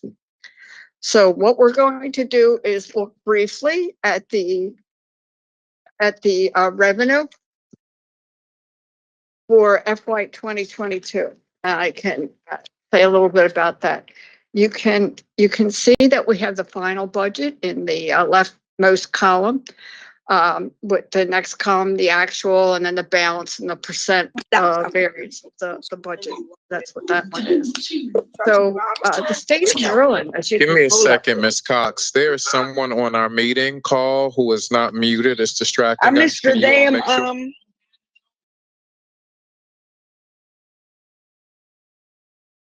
Thank you. Ms. Cox.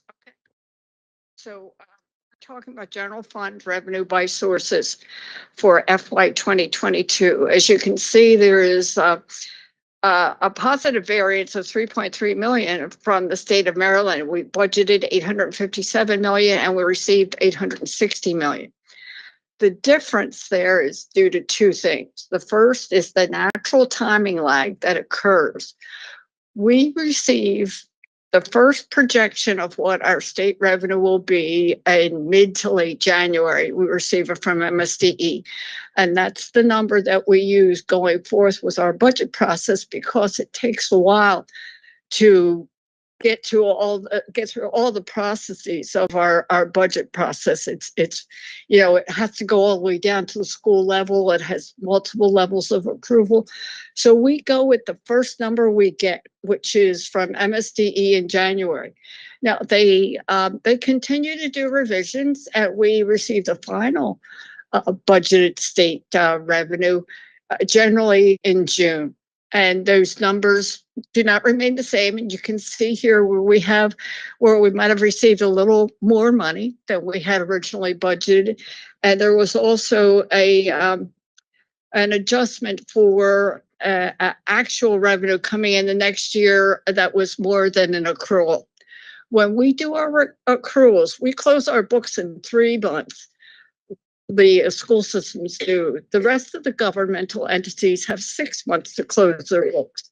So we have a fair amount of accruals based on the best information we have at the time. So we had recorded an accrual, and the actual came in at a couple million higher. So that's based on the way we close our books. You can see the city of Baltimore revenue is spot on. Federal sources, just like to tell you that is E-rate, ROTC, and the IRS subsidy of our debt. So the largest number in there is E-rate. So you can see the actual was greater than the budget, and that's just because of the timing of E-rate. We budget what we think we're going to get. And sometimes it's more and sometimes it's less. And in this case, it was more. Our investment earnings were budgeted rather close to what the actual came in. And I wanted to tell you some other adjustments here just quickly. We have new GASB requirements that went into effect in FY21 and 22, so that we have to treat certain things differently than we had before. Not just us, other school systems as well. So the GASB statement number 84 for fiduciary activities, we have to report the school activity fund revenue and expenses. We chose to do it in the general fund. So that's what you're seeing there. That 2.1 million is that we now are reporting the school activity funds there in the general fund. And the same thing goes for the leases. The leases, a new GASB 87 changes the way we record leases. In the past, we had recorded leases just as an expense and the revenue as it came in. Well, GASB said, no, we don't want you to do that. We're going to treat it just like an asset. So we sort of capitalize it. And that's what this is doing. It's giving us the impact of capitalizing the leases and spreading it over the life of the lease. So you can see in total, our revenues were 1.174 billion. And the actual was about 10 million less. And you can see a lot of that is due to the fund balance transfer and other financing sources that we had included in the budget. Remember, again, it comes back to the information we had at the time we did the budget. In those early months, we usually put in an amount in the budget to pull from a general fund assigned fund balance to fill the gap in the budget. So that's what the 17.5 was for. But we don't, it's very early in the stages. And as it turns out, in this particular year, we did not need to use it. So the money just flows back to fund balance. So that's, I just want to point out, if people ask what other revenues are, you can see that's a sizable number. This is where we report the MSA revenue. That's reimbursement for the general fund expenditures. We have police overtime, various rents, non-resident tuition, money that city schools get for people who die intestate or without a will within the confines of the city of Baltimore. So we basically report in other income things that there's no other place for it in our financials. So it's a lot of smaller numbers as well. So if we could go to the next schedule. Want me to try? Yeah, I don't have control over it anymore. So if you could advance to the next slide, please. Oh, no, go back one. I want the expenditures. Okay, these are general fund expenditures by object. And this is what I was alluding to when I said we present information in a slightly different way. Because the constraints placed on the school systems by COMAR relate to category, we don't really present information for by object in our financials. Everything there is put in there by a category, by MSDE category. So what this schedule is kind of a redo of the required supplementary schedule we have in our financials called the non-GAAP budgetary basis. It's the closest thing we have to a schedule that compares our actual expenditures to our budgeted expenditures. So that's what this is right here. So you can see, again, we have the total expenditures the same of 1.174 billion, and the actual is 1.139 billion. So we're doing the same thing. We're comparing the final budget to the actual amount. You have a balance in some cases and then the variance. But you can see when you get all the way down to the bottom, we have a variance of 2.9%. So we spent 2.9% less than what we budgeted. So that's a fairly close number to achieve overall. You can see there's variation between the lines. We don't have restraints on how we spend, or we don't have limits on how we spend by object. It's by category that really governs. So this is just another way to present the information. We pulled out the information separately for the fiduciary activities and the leases. So we have separate revenue and expense. So if we could go to the next slide.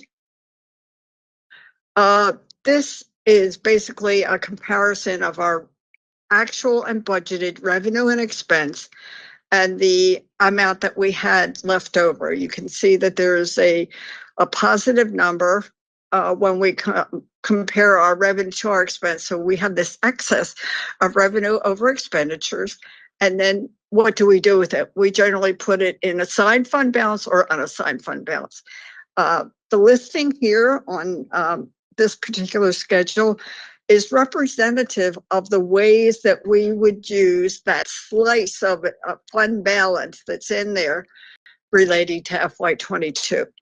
So you can see that this is how we use such funds, the athletic fields replacement and upgrade, the weapons detection system pilot that had been approved by the board, swing space, which you can see is a sizable expense, and that's what it costs city schools to relocate students from their home schools to a temporary place while their school is being renovated, and then they go back. But there's considerable transportation expenditures related to that, as well as working on the swing space to make it acceptable to teach our children.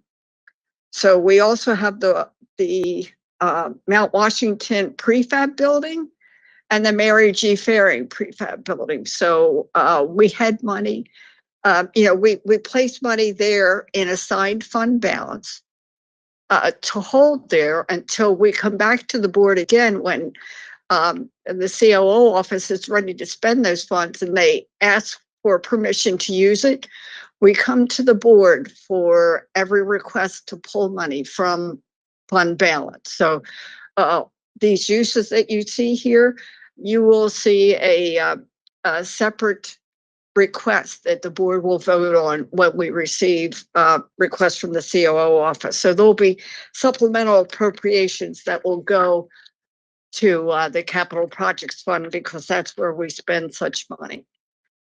Okay, so if you could click to the next. Okay, now we're going to the FY23 Q1.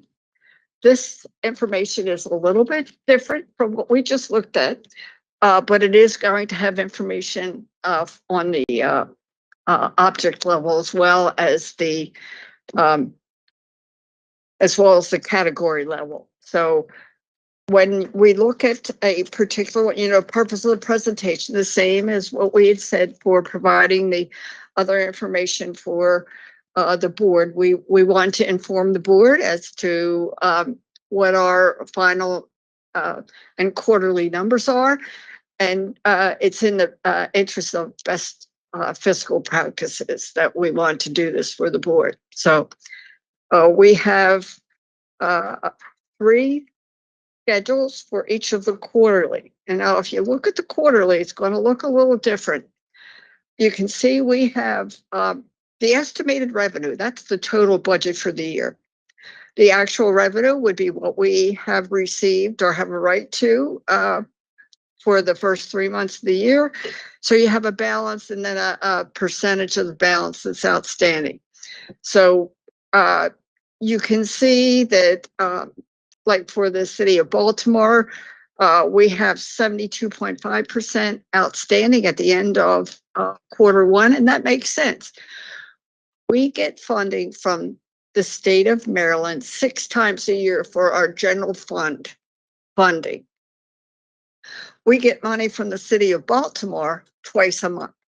So at the end of September, we would have only received 3 months worth of 12 months of revenue. So, that's very close to the 72.5% that's left. So what you're seeing here is pretty much what we would expect. The state of Maryland and the city of Baltimore revenue is guaranteed to the final awards that we get. So we have guaranteed income streams, and the other revenue types like federal, E-rate, investment earnings, all that, they come in as they do during the year. It's certainly not a straight line like the other ones are for the state of Maryland and city of Baltimore.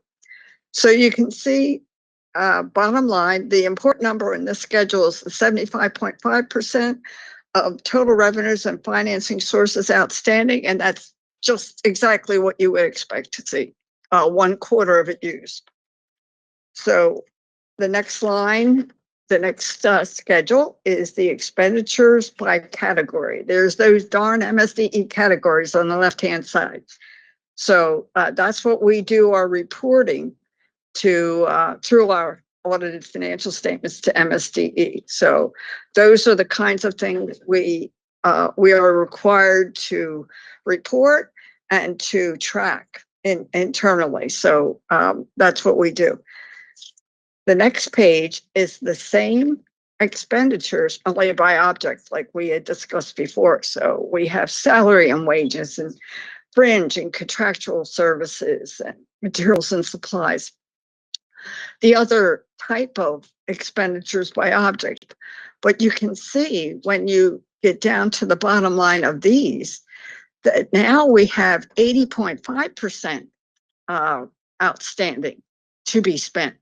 And that makes sense because our expenditures are more closely tied to the opening of the schools than some kind of a predetermined percentage. Our revenues we get spread over the whole year, but our expenditures are pretty much weigh in proportional to when the schools are open. So we have some expenditures in the summer for summer school, but our real larger expenditures hit when school opens in September. So you can see here, we only have 1 month of school expenditures in year-to-date September. So it's not surprising that we've only used up about 20% of our budget. So that is for FY23 year-to-date Q1, and then we updated it for FY 2023 Q2. It's the same thoughts. I just want to point out what has happened to the percentages. If you look at the revenue, yes, thank you. The unused balance of revenue at the end of December is 44.5%. And that's, you would generally surmise if we got everything proportional through the year, it would be 50%. But we can see that only the state and the city revenue follows that regular receipt of cash. The other things, the other federal revenue and investment earnings and all that, they come in as during the year as they come. So that's why you have 44.5% of revenue outstanding at the end of 6 months. Now, looking at our expenditures by category and object, you can see that we have 57.5% of expenditures unencumbered that we can still spend, compared to a smaller percentage of the revenue, because the budgets are set up that our revenue must equal expenditures for our budget. But we have a history of not spending every last penny of our budget. So it would be our expectation that the percentage outstanding for expenditures would be higher than for revenue, because we do get the revenue throughout the year on a predetermined basis. So that's going through the information quickly. All right, then it's the same thing, category then by object. So I'm ready to answer any questions if anyone has any. Commissioner.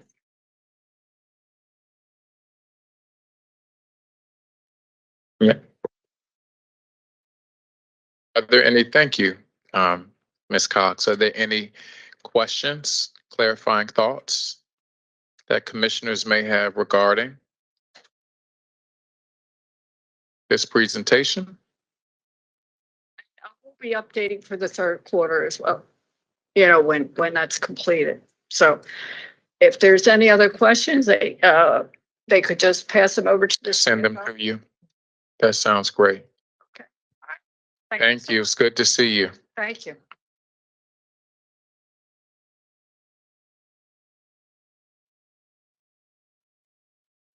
Teaching and Learning Committee will meet virtually on Tuesday, March 7th, 2023. As long as I've been on the board, honestly, I've been on that committee with the chair emeritus. Okay, good. She'll be here on Tuesday. It was just the last public meeting, but she will be with us. I was having some separation anxiety. When she was vice chair, when she was chair, she still, you know, she was still present there, and it makes a difference. Okay, I'll cry on Tuesday. All right, but we will meet on Tuesday the 7th at 3:30 p.m. The board will meet again in executive session on Tuesday, March 14th at 3 p.m. The board will meet there's a public meeting of the board that same night at 5:00 p.m. We hope to start on time. The Operations Committee will meet on Tuesday, March 21st at 10:30 a.m. Policy Committee will meet 4 p.m. on that same day, March 21st. I see your hand, Commissioner Coy. I just wanted to elevate that March 2nd is Read Across America Day. And I'm recalling Josiah from our last meeting reading 250,000 words a year, if I'm recalling, and just wanting to follow her example and encourage folks on March 2nd, which is later this week, to read, and that matters. So. Absolutely. Reading is fundamental, and thank you for that encouragement. March 2nd happens to be my niece Zoe's birthday as well. So happy birthday. She's a teenager. Happy birthday, Zoe. Is there anything else for the good of the group? Hearing none, is there a motion to adjourn? Thank you, Commissioner Kenyatta Bay. Is there a second? Second, Esposito. Thank you, Commissioner Esposito. All in favor, just indicate by saying yes. Yes. Yeah. Yes. Yes. All opposed? Hearing none, we are adjourned. Thank you, everyone. Have a great evening. Good night.